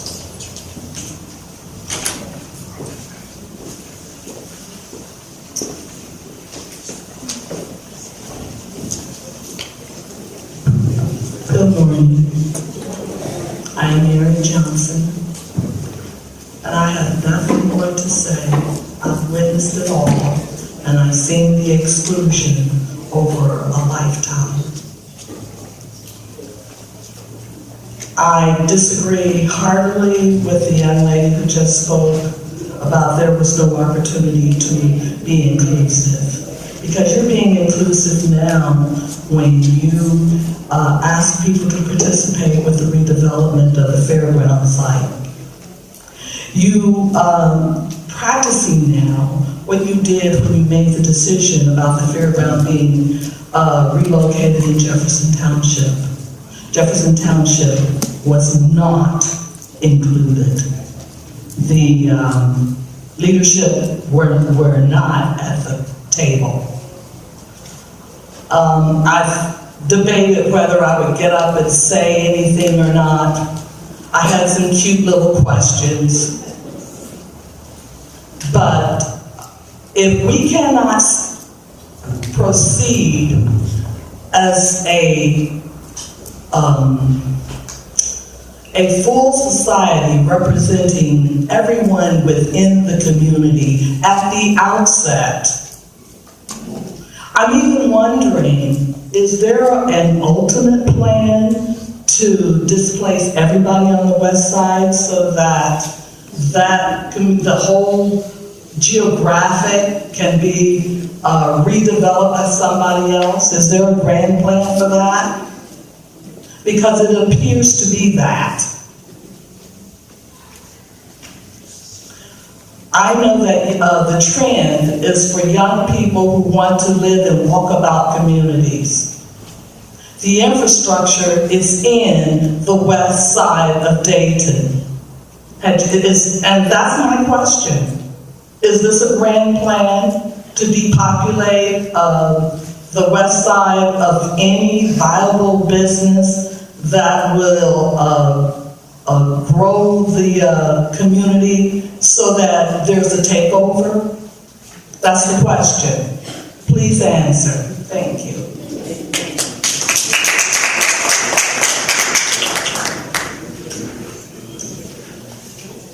Felicia Gill, so you all jot that question down. So Felicia Gill and then Marsha Russ, and then they will address those questions. Hi, good afternoon, good morning. This is the day the Lord has made, and I shall rejoice and be glad in it. Now, the reason why I'm coming, I've been a nurse for 20 years, which I absolutely love. They can do it for free, but I'm not. Been at Good Samaritan since 2000, so it is my family. But I understand one thing, healthcare, only thing constant is change. Healthcare actually is changing. I'm telling you from a personal perspective. And this is not rallying Premier Health as I work there, because one thing about nurses, we know it. But let me say this, just like the paradigm shift, what's happening is that communities, healthcare is coming out of brick and mortar. Home healthcare is exploding because it's going back into the home and not at Good Samaritan. I've seen the transition of Good Samaritan. There are floors that are not open at Good Samaritan, and I see that. As hard as this is for me, I understand that opportunity can come at a tragedy, triumph can come. My question is this, the $10 million seed money, how would that be allocated? Because I'm here now, because this America's one of those. But I want to ensure that we are a part of the process collectively, a part of making that decision of how our community will be. What things do you have in place to ensure that people within that community will also take advantage and have the opportunity to have a part of that $10 million seed money? You know, entrepreneurs who want to do things. What things are in place to ensure that part of that community or that community is incorporated in that decision making and also receiving some of those funding? One other thing I want to say too, when General Motors closed, guess what they did? They closed. All of those individuals who were eligible for retirement had money to be able to go forward. Good Samaritan, I know personally, we've been offered a packet, we've been offered a position, and I believe, I hope, I pray that they will continue to be committed to the promises that they have made. I still have a career, not just a job, but a career. They offered this to me, and all of our employees, we have sat down and decided where, yes, we will be broke up. Yes, it will not be the Samaritan family, just like with St. Elizabeth. When St. Elizabeth closed, they weren't offered the opportunity. They had to go and find it on their own. I get to keep my time that I have there. I get to keep my pay. And I really want to keep my hours. And I really want to be at Good Sam North. That being said, thank you. Right now, Marsha, Russ, and then they can respond. How passionate she was when she said that. That being said, my name is Marsha Russ, and I live at 1224 West Grand Avenue. So I'm close to Good Sam. So close that 2 years ago, when I was in respiratory distress, the EMTs came. I told them I want to go to the VA because that's where I get my care. They insisted on taking me to Good Sam. Now, looking at a distance of hospitals, and as you said, that the EMTs, they make their decisions on where they're going to take you based on, what your needs are and, at what point, you need to go to this one versus that one. So Good Sam, from my house, is 0.8 miles versus the VA, which is about 2.5 miles. So I understood that, why they took me there. Later on, I had to fight to get from there to the VA, so, they could really take care of me. Nothing against Good Sam, because, I've had people, my family members, go there on many, many occasions. And with that being said, you are vacating a building, an area that really helps those people in not only the West Side. You're talking about Bellbrook. You're talking about Trotwood, Jefferson Township. You're talking about areas that when it comes to, and I've seen the EMTs flying down Salem Avenue, and where do they turn? They turn to Good Sam. They took them to the Good Sam ER. So now that you've taken away, you've displaced the health care for these people, especially here on the West Side. I understand you have the seed money. $10 million will be. That $10 million, when it comes down to it, is not going to go very far. So my question is, since you're doing this vacating, and the West Side is so desolate now, it's going to really be desolate because we have no hospital. Right. We only have one grocery store that we'll be able to go to. As others have said before me, there are no viable stores that you can go to buy clothing, to buy furniture. Everything we have that we have or we want, we have to go south, we have to go east, or we have to go far north. So my question, $10 million isn't going to go very far. So I think you need to think about what you are going to do for us. Since you said it took you 12 months to make this decision, but it probably took you 5 years of looking at the data. 1 year to make a decision. You didn't think about the community. You didn't think about what was really going to happen here. You thought about the dollars. Yeah, right. So, what are you going to do past the $10 million when you tear down those very old buildings? Thank you.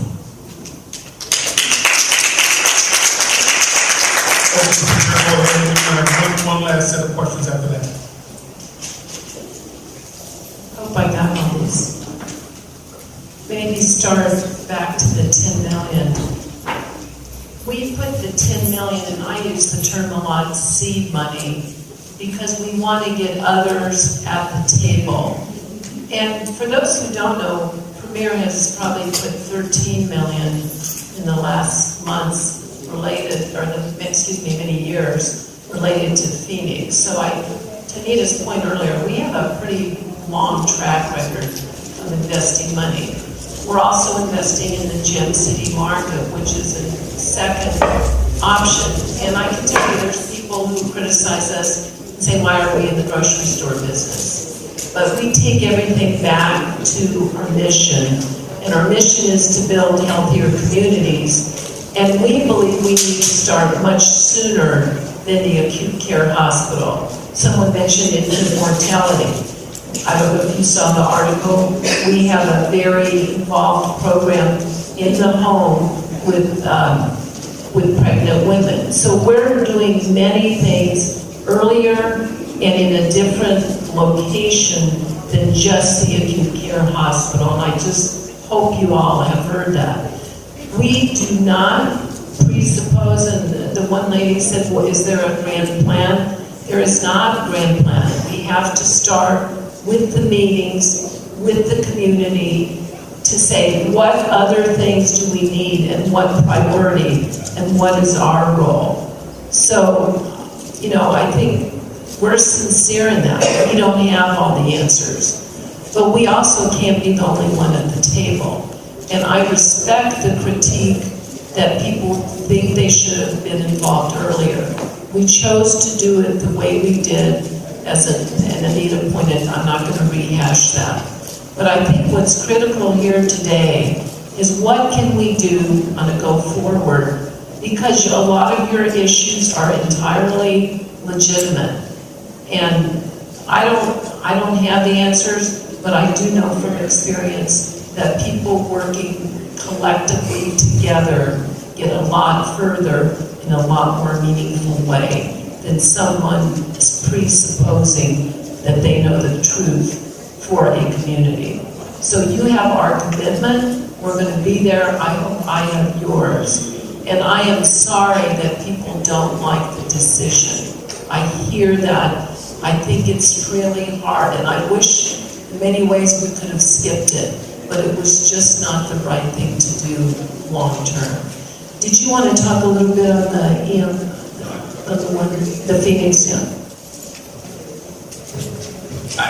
He left, but I did want to comment briefly on the newspaper article that referenced the 10 million which you spoke of. The original 10 million was the last 15 years with the Phoenix Project. Our city of Dayton has provided great leadership with the Phoenix Project as well. And we were able to leverage that partnership to almost 70 million in investment over the last 15 years through Phoenix. And as Mary said, our goal is to use that 10 million that our board has allocated in addition to other things that we do in community benefit and focusing on the health of the population, whether it be birth outcomes or chronic disease, hunger, those kind of things. But on the handout we gave you on the community forums that are coming up, at the bottom of that is a website. And that website, as you spoke earlier, you followed the fairground process. It started out very initially as introduction, and then right now it has the entire plan that's been developed, and the community has given us lots of input. So we do want input. These sessions in March are open to the community at large. We were at the Human Relations Council last week asking their advice on who should be on these advisory committees and stakeholders committees, and they gave us great advice on the organizations and the people. And so, as you said, the process has worked at the fairgrounds, and we believe with a wide community engagement it will work going forward for us at the Philadelphia campus. Okay, these are going to be the last four speakers. As I went through these notes, it's a lot of the same questions, so these will be the last four. And sorry I did not get to you, but this will be the last one. You have an opportunity to speak during the breakout sessions and to help develop a plan to be able to present to you. Eric Ellington in this order. Eric Ellington, Ronnie Copeland, Commissioners Matt Joseph and Commissioner Chris Shaw, and we will end with Reverend Corey Cunningham. Hello. Have anyone on this board ever considered talking to the Dayton VA hospital about purchasing Good Sam?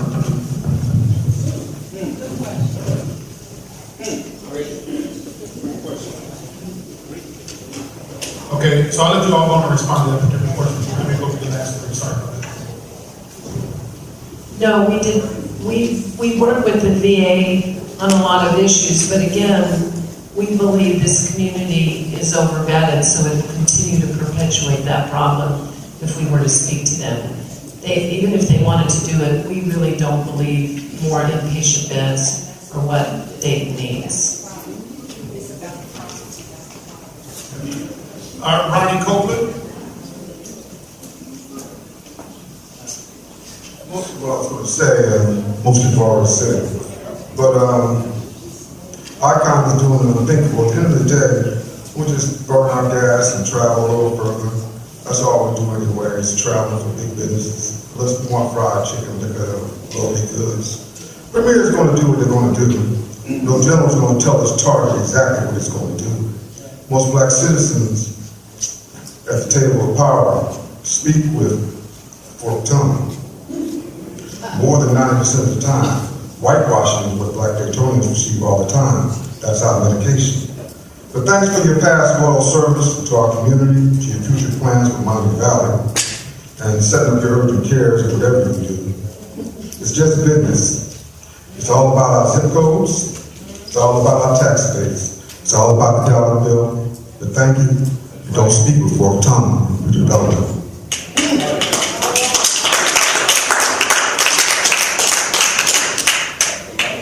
Commissioner Matt Joseph Bishop. Good morning. President Ford, thanks for convening this. We really appreciate it. Speak on behalf of my colleagues.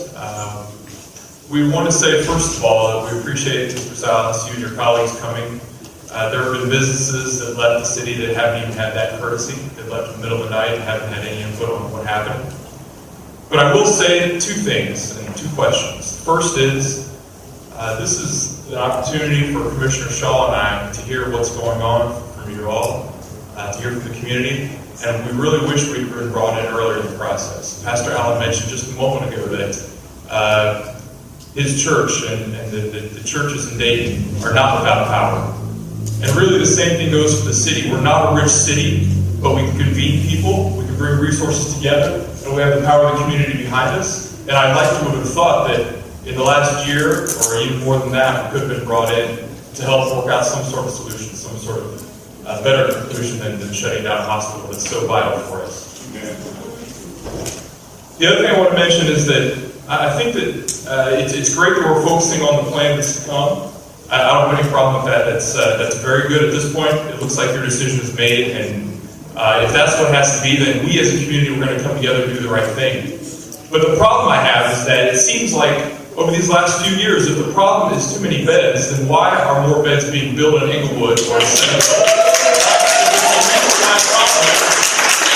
It seems like you were setting up this as a foregone conclusion to present to the community, say, here's your problem, community, you're going to have to deal with it. You're going to have to come out and figure out how to pick up the pieces again and fix it. And like the speaker before, I apologize for raising my voice. I'm usually a very mild person. But it makes me angry when things happen like that without community consulting.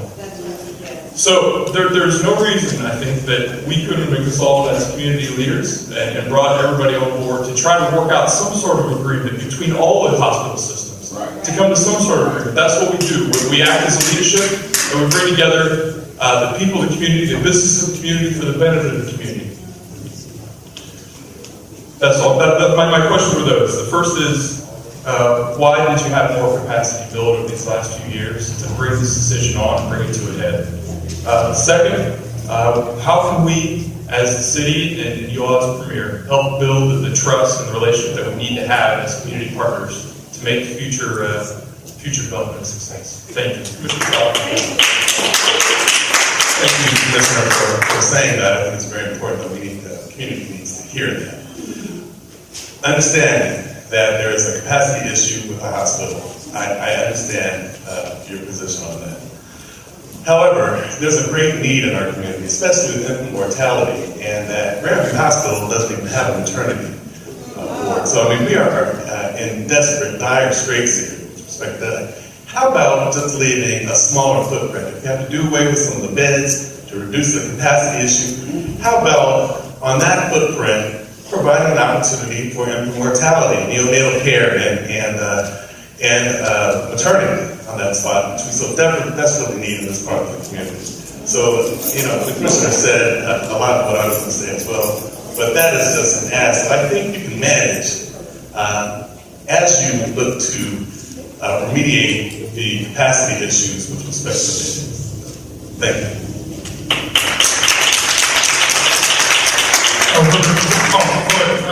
You all can respond, sorry about that. Get to conclude her before you come in. So go ahead, Mary. Trying to read my own handwriting. I answered the one on the VA. I'm sorry, I'm missing, maybe you can help me with the second one. But the two commissioners, couple things. I think, and we could be here all day debating. There's many people upset they were not included in this decision. And just by all of your passion, it shows how people think of the hospital as theirs. And we appreciate that, but at the end of the day, we made the decision to tell our internal audience first. And in a digital era, I think you can appreciate how hard it is to keep a decision like that close. I just can tell you, I feel personally, and I was a nurse many years, I would not want to read that decision in the newspaper, be it digital or otherwise. So we made the conscious choice that we wanted to talk to our internal audience first, and then engage you all.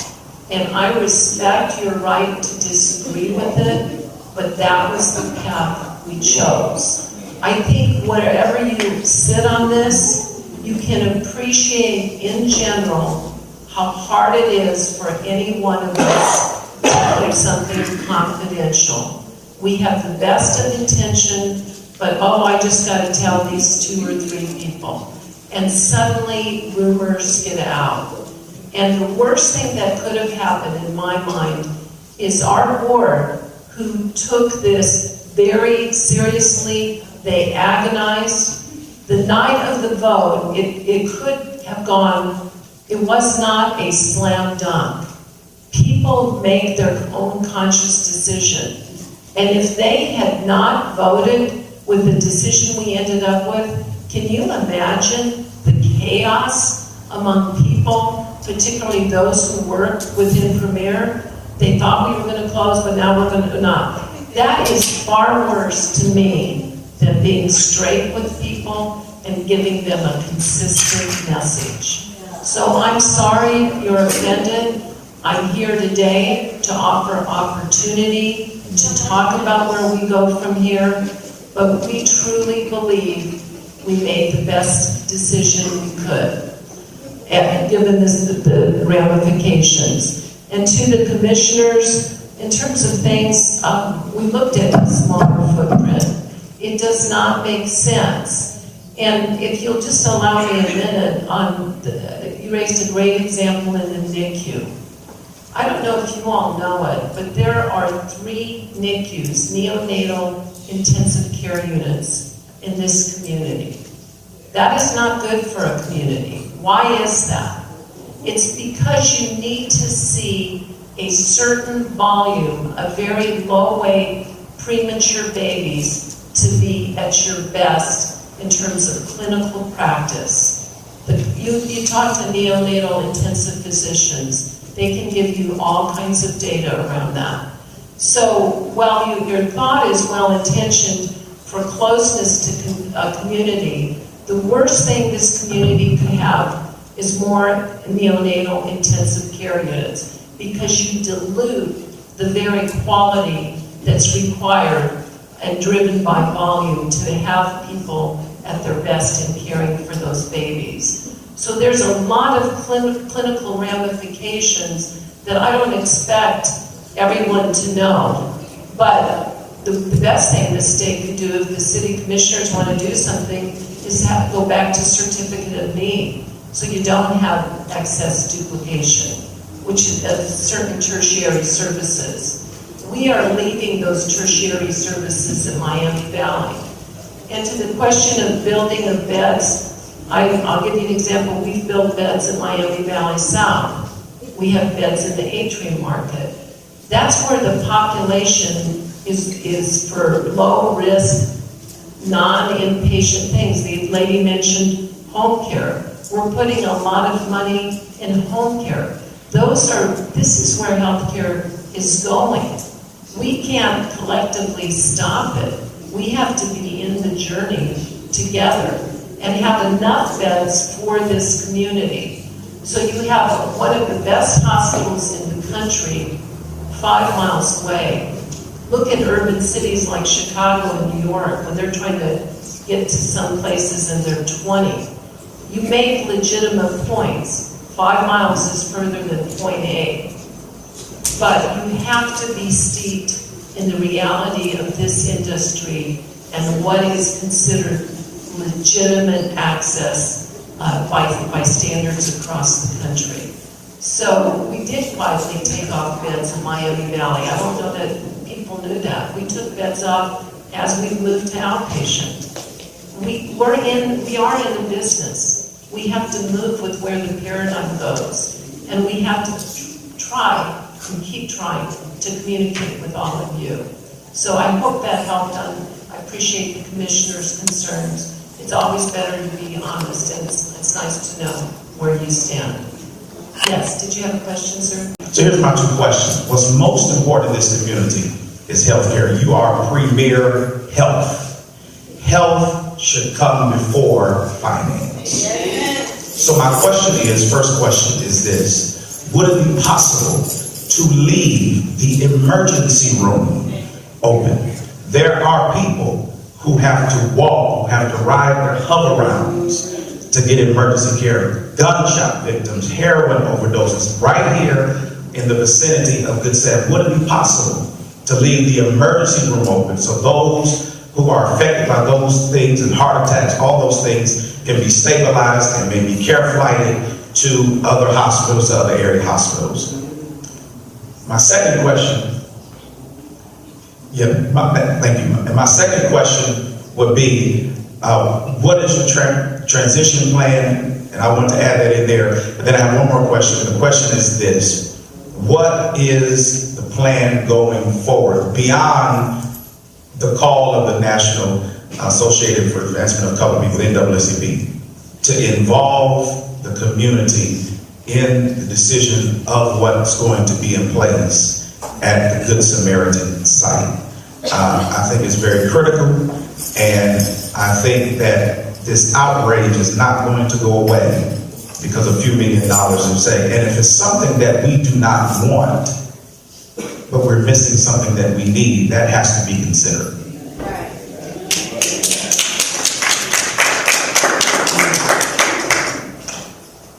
I agree with a lot of what the last gentleman said.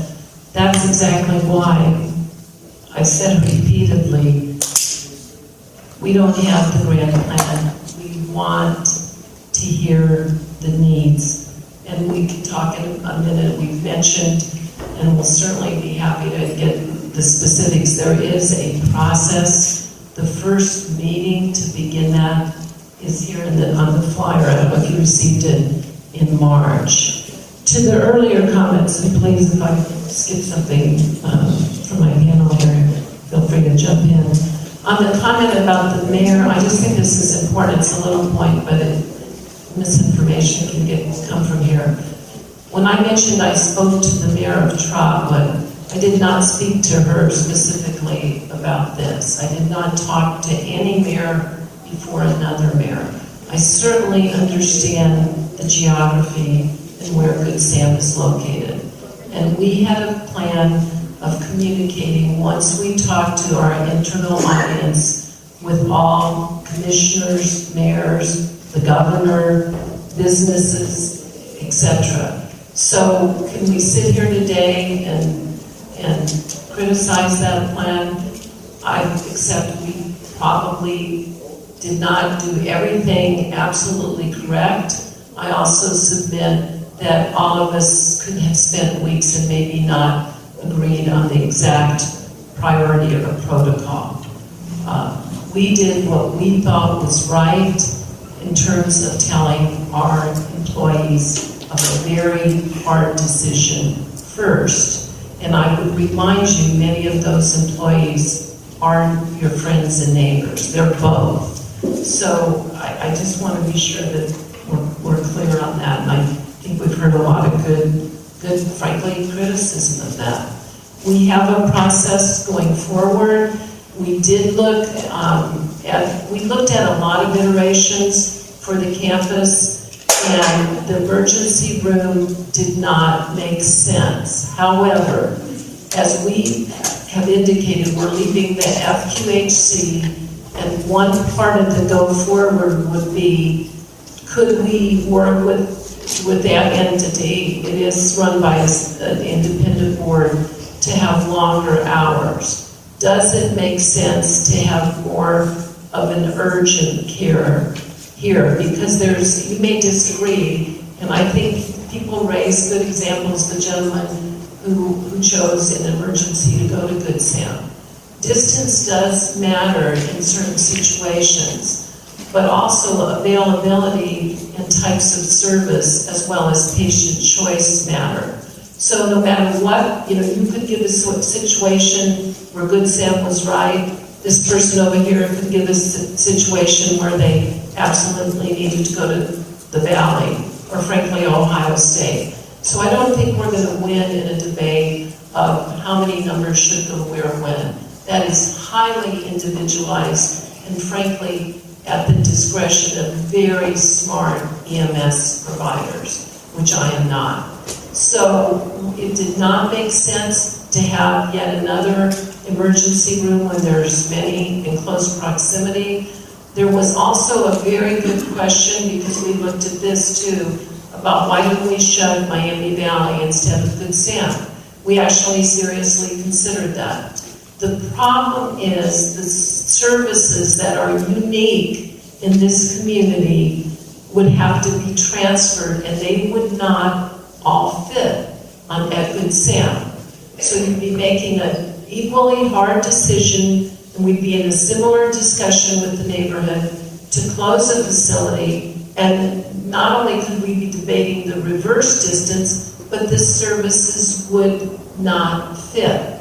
So, for example, the regional burn center for the state is located at Miami Valley. I don't know if you know that. That's an example of about one program. You would never see two of those close. And there are substantial costs to move not only the programs, but those volumes would not fit in Good Sam. So there's some very, I'm just being honest with you, pragmatic reasons we made the decision we did. You may or may not know, Miami Valley Hospital is the third highest Medicaid provider in the state. When we go back to our mission of serving people regardless of ability to pay, we actually think that's important. So again, that third highest volume would not fit here. Your issues are they're eye-opening, they're real. I think we thought of a lot of them. I think we could debate the methodology, but what I would like us to do is to move forward and say, what does this community need, and what can we do collectively with the city, with the county commissioners? We're in healthcare. I don't know all the business needs of this community, and it would be a fool's journey for me to try to tell the community what other services they need. That's not the business we're in. So if you want to say just a minute about the schedule besides the March, like the time frame, what planning is. I think what Mary's referencing is that we do hope to kick off on the March meetings with the community at large conversation. We'll continue to collect ideas and inputs through the website, and then we hope collectively with all of us by the end of August, 1st of September, have developed a plan for the redevelopment of the campus. So we're being very purposeful to do that together this year because I think that when we did look at Good Samaritan closure, we looked at the last 200 hospitals that closed around the country. And one of the learnings from that was active community engagement and redevelopment. How does the community help redevelop the campus for the benefit of the whole? And so we really do hope that you will come to the session. If you can't make it, please use the website, submit your ideas, submit your concerns. And as was addressed earlier, those do come back. And we've rolled out the Fairgrounds to the Future plan. It was referenced ideas that were submitted by the community that we didn't have a predetermined opinion actually are represented in that plan, and we'll be working on a scale to deploy that. So I really do hope you'll come and also use the website to continue to get this input.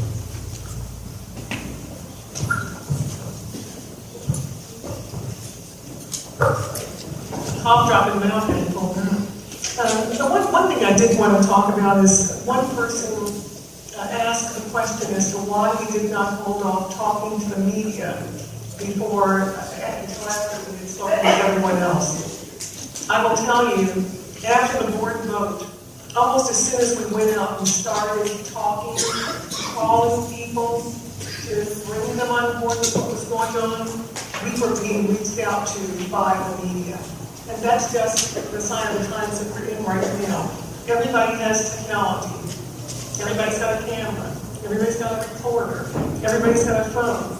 Everybody's texting or tweeting. And so waiting until you tell a significant group, whether it's the pastors or community leaders or whatever, as best as we tried to start doing that after we had a vote to move forward with the closure, it started going out immediately. So that just really wasn't possible. It's hardly feasible to do in this day and time. So. Okay, I want to be able to say, give yourselves a hand for this for this exchange of information between Premier and the community.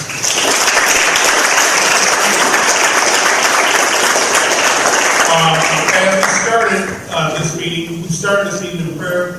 I want to end this meeting in prayer, and I want to have Reverend Herman Brown, who is our first Vice President of the NAACP, to close out with prayer of this session.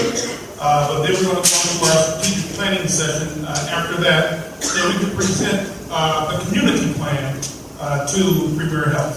So with that, Reverend Brown can come up, and as he's making his way, I want to give, as I said at the beginning of this meeting, a letter from the NAACP asking for Premier to reconsider their position.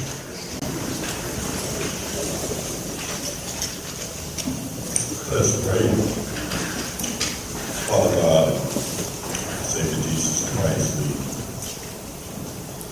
come at this time. First of all, we just thank you, Lord, for allowing us to come together with many minds as we have shared today in reference to what is going on within our community and with one of our health care providers leading this community.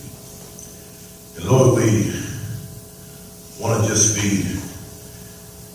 positive and being able to have a clear understanding of what is going on and where we go from here. Because Lord, we know this great impact on this community. In spite of all the conversations, at the end of the day, we still have the same results.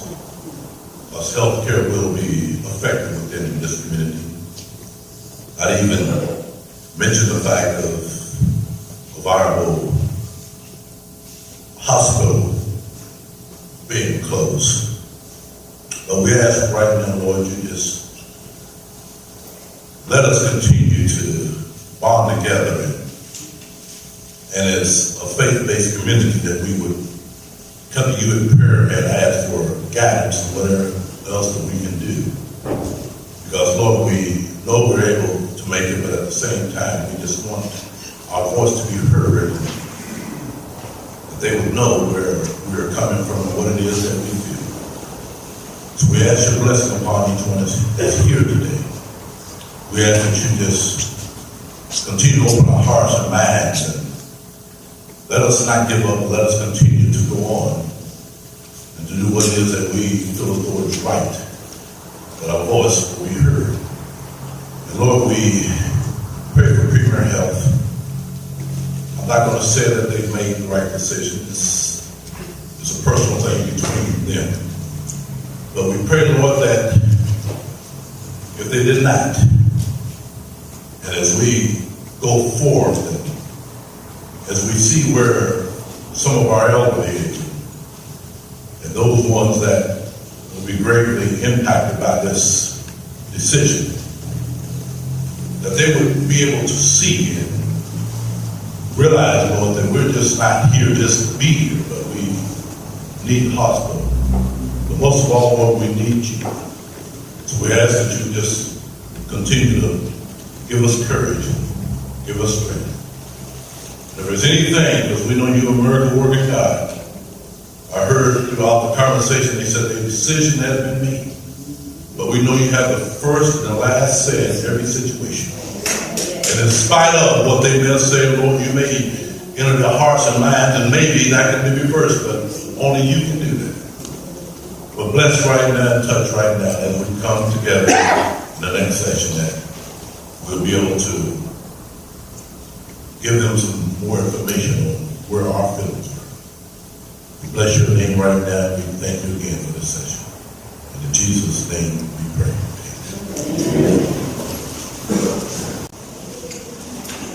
Brother, come on up so you can give instruction for, let's give a round of applause to the mayor for a second. Come on.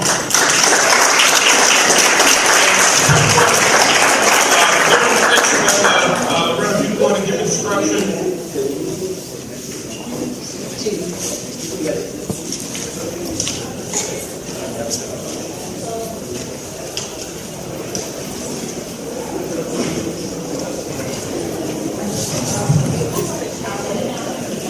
Good afternoon, everyone. For those of you who need to leave, we understand. But for those of you who are sincerely concerned, we're going to have breakout groups so that we can move forward to share our ideas about next steps. So we need you to be in the room. So when you leave, understand you're going to miss one opportunity where you can share your ideas about our next steps. So those of you who have to exit, if you would do that quickly. Those of you who are remaining for the breakout groups, if you would have a seat, please. Those of you who have to leave, if you'll step out of the lobby in the hallway, please, so that we can begin our breakout groups. Those of you who are remaining, if you'll have a seat, please. Those of you who are leaving, if you'll step in the hallway, please.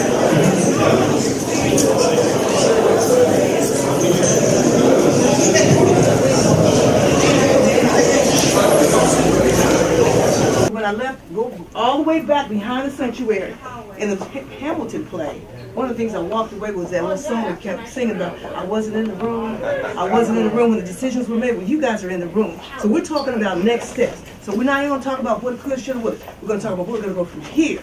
So we're going to need someone who's going to record. There's a marker. Let's do it. You need a facilitator. You got your questions right here at the bottom, and you need a timekeeper. And then you're going to need a reporter who's going to share out when we reconvene.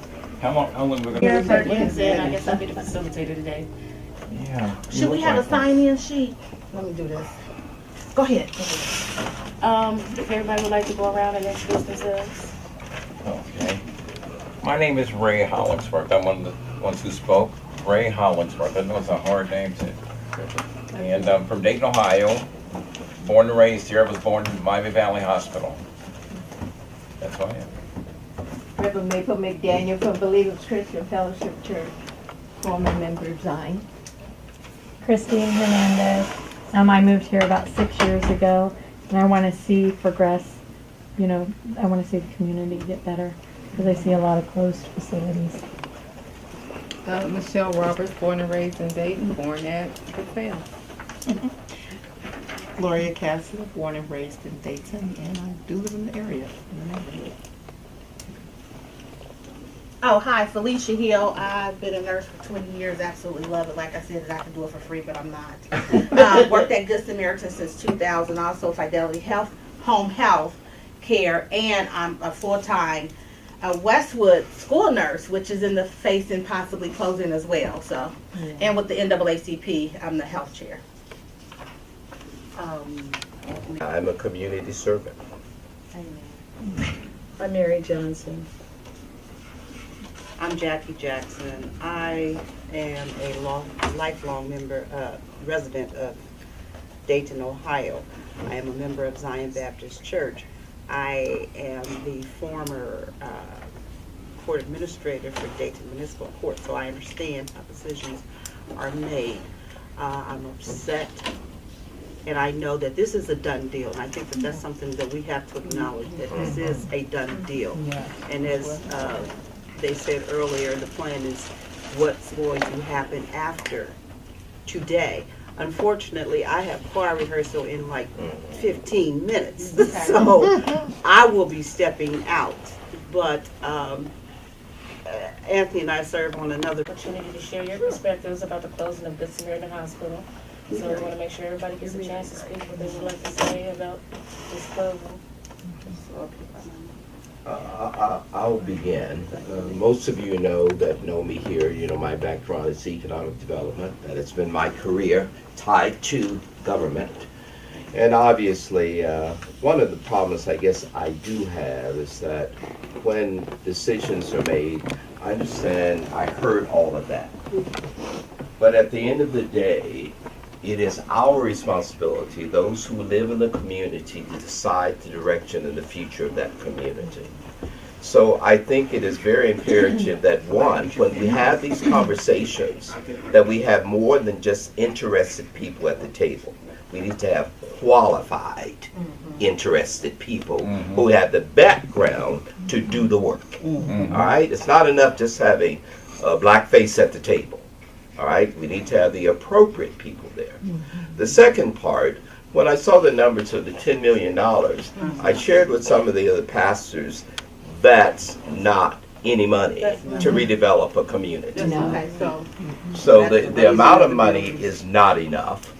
In addition to that, we need to be very clear with our greater Dayton community that this money could be used as a drawing seed to attract other money to do real development of what is needed in the community. Because if we look at that, it's going to go to a very small thing in this way. Economics is about how do you solve this problem to create a change for all of these problems. And our problems are not just losing the hospital, it's losing housing, losing jobs, losing other ancillary businesses that are attached to that. So the answer has to be much larger than that. And I don't want to dominate. I didn't know we were going to do this, so I've got other commitments, but I didn't want to share that with you. I just want to make sure I'm clear with the Greater Dayton community. What was that kind of in a nutshell? Clear that the Greater Dayton community, what was that kind of in a nutshell? The Greater Dayton community comes up with a plan for, I'm going to say, West Dayton. West Dayton or the Northwest region? West Dayton? Well, I'm going to say Dayton, just what I said, okay, West Dayton, because I see development elsewhere, downtown and everywhere else. So I'm tired of playing this game. I meant what I said, West Dayton. I'm sorry. Okay.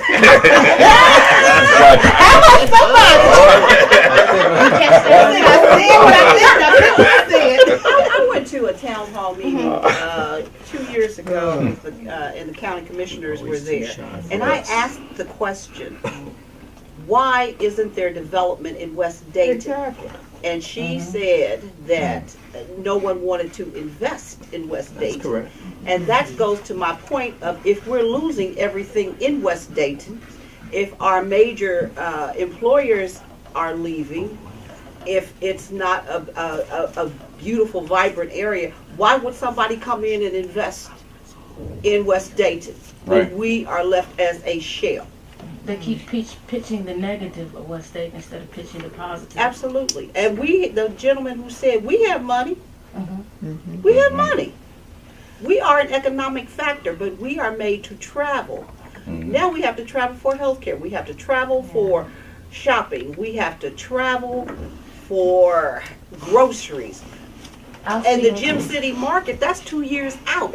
I'll speak, I know I'm a part of the younger group that's over here, but you don't have enough of us Correct. that care. And the most people I see that are actually caring or coming to these meetings are the older generation. Right. I'm in my 40s, Yeah, but still, I'm like, nobody is stepping up, and we're not teaching mine to step up to help what's going on in my neighborhood. I work at Miami Valley, but I live up here. I live right down the street, from Good Samaritan Hospital. I see it out my window every day. So it's not enough people, young people, Oh, yes, ma'am. that are going toward jobs like that you have. Right. But they're disagreeing. I don't We have believe it. commissioners and mayors, when they want to go to a sit-down restaurant and go to the movies, they take their tax We don't money even and have go to movie Huber Heights and Centerville. The mayor We have neon. and the commissioners for Downtown. years. Downtown. But we're talking community, Right. and we left our community. Yes, ma'am. Call it what you will. Right. Yes, We ma'am. left our- There, Say the that again, ice Reverend is, McDaniel. the Say ice that is colder south of town than it is north of town. We abandoned our community.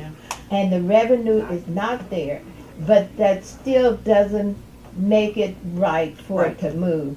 Because, and this is the point I want to make, they're saying the building is old, it shouldn't be torn down. The heart hospital is relatively new. They bought out their competition that was at St. E and built a new one. That was a freestanding operation. Onto the existing building. Right. They Onto built the onto it. existing, they bought out their competition, hired the heart competition. So why can't that be a heart, they continue that part of the hospital? They spent millions of dollars on St. We need to spend dollars in our Good own saying. I gotta go, guys, but we do need to spend our dollars in our In our community, that is what the difference We is. need to deal with it. It's an idea, yeah. Let's just, like any idea, yeah. Okay, we got Six. these, more ideas? A substance abuse program that Substance was abuse, in-house. we got that. Inpatient, in-house. Is that the last question?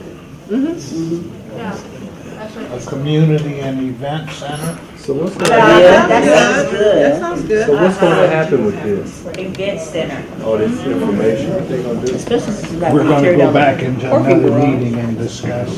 Oh, Yep.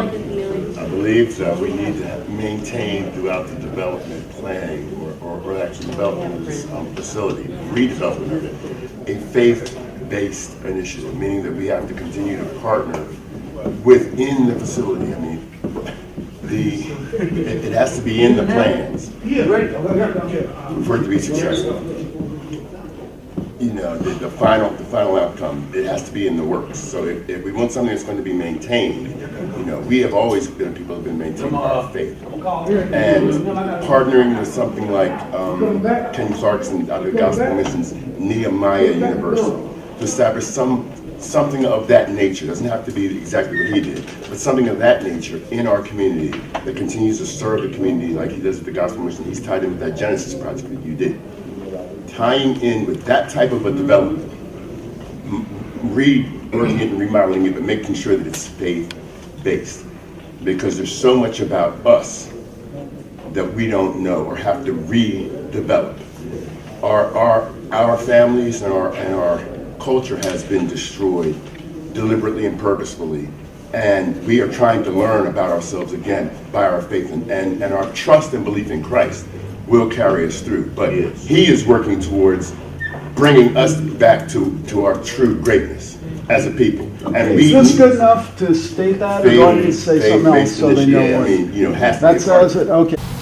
Rehab center, as in physical rehab, substance abuse in-house, okay, where you have a 60-day, 90-day, 6-month program, and it's intense. They don't leave, they are right there, okay, on the grounds, 24/7. A community and event center. Class action suit, so sue them. Sue. Make it a face-based initiative. Have the community representatives with real power chose by the community coalition of active community leaders. So when we go to build our leadership for who's going to help develop this area, make sure that they're from the community, but yes, they have a voice, they have some power. Could we trade Omega with their seminary over there with Good Sam, so that Good Sam could become what they're looking for to do over there, and then their area could be considered, we could make it into some type of community center. Redevelopment.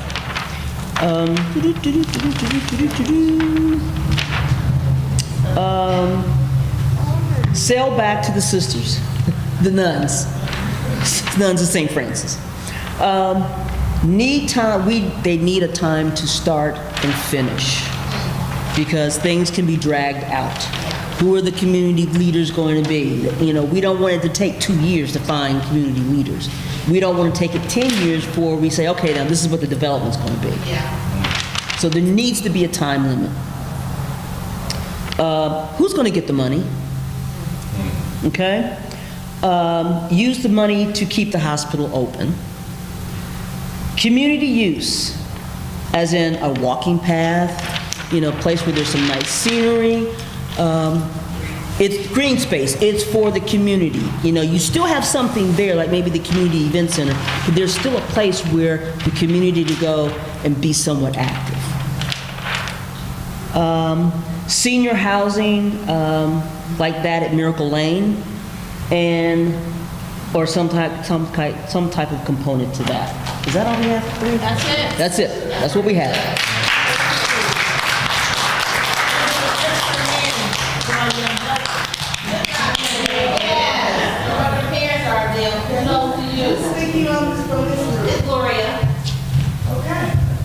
And who's helping Gloria with the? Oh, thank you. Oh, here it is. Good job, young man. Good job. I love that. Absolutely. Future leader there. That's right there, right there. I love it.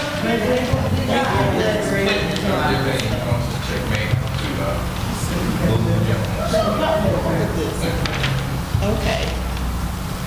See, all that is leaving Dayton, so we need to look at everything that is leaving Dayton and leaving that here. Oh, can you hear me? And go here, you just want to see. Oh, okay. Swing around, Gregory. So we're looking at everything that is leaving that community as far as the businesses and how it affects.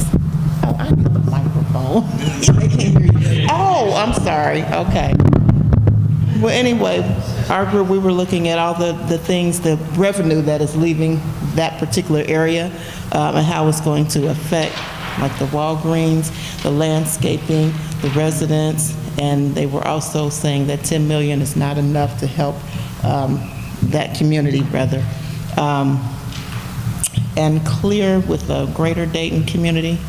One minute. That's what the plan was there. Oh, the plan is with the greater Dayton, Greater West Dayton.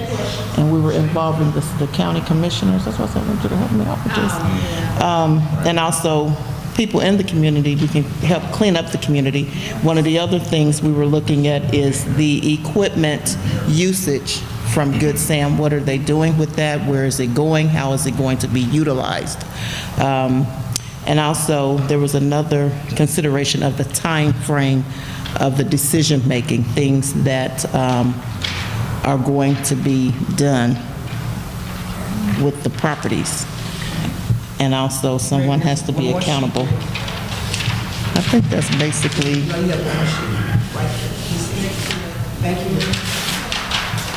Okay, and then also we'll need more community support, leadership from churches, pastors, actually people in the community as well. Did I miss anything? Do I need to add anything? So what did your community support look like? Did you guys talk about that? Here she go. We were concentrating on what they're gonna do with it and what the building, it could be used for right now. Because they kept saying that, the building is old, the equipment is old, but Heart Hospital is not that old. They bought out the Dayton Heart Hospital and built that new building. They have state-of-the-art equipment in that building, so why could not that be a heart center at this particular time, and to investigate and see if VA could use that for whatever use. And to look beyond, we got a little bit emotional, and I think we didn't get too far on the planning, but it's already a done deal. They said they're going. It's gone. So where do we go forward? There was another young lady in there that is trying to build up the neighborhood. She's buying property and trying to get it going, but parking is a problem. So some of the space where they're tearing down the older park could be parking. If there's in the Oregon district, we need to talk to the banks. The banks allowed loans at different levels of interest to develop the Oregon district when they were building that district. So we could have a committee to go to the banks and see if we could get loans at a lower rate of interest for development. So there are people trying to do things in the community along that Salem Avenue corridor, but they can't get cooperation. So we need to get together, organize, and be behind one another so we can. But as far as that property is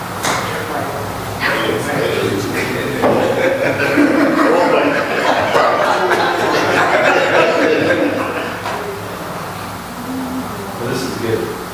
This is making the most of a not great situation. And this is what community looks like. Amen.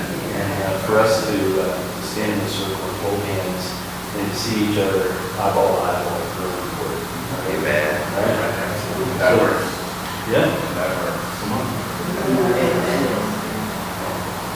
So Lord, we thank you for today. Yes. And we just look forward to the plans that you have. The Word says that we make our plans to you decide.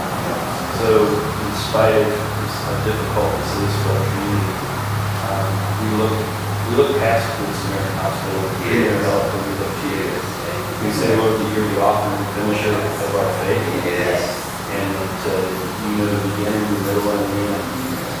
And we ask, Lord, that you would vote for our community, that you would speak life to our community. Even the way you asked the prophet the question, can these bones live? Yes. We believe that these bones can live. Yes. And we pray that we would hear the rattling, that they would come back together in our community. And we're not talking 10 years from now, we're talking 10 days from now, that we would see life again, the spring up. We look to you and we trust you and all these things. I thank you for each person that took time out of their busy weekend to be here. All the ideas, the creativity. Lord, I just pray for hope. That hope would overwhelm our community instead of fear and despair. Pray for the spirit of hope to rest in our community. We ask this in Jesus' name. Amen.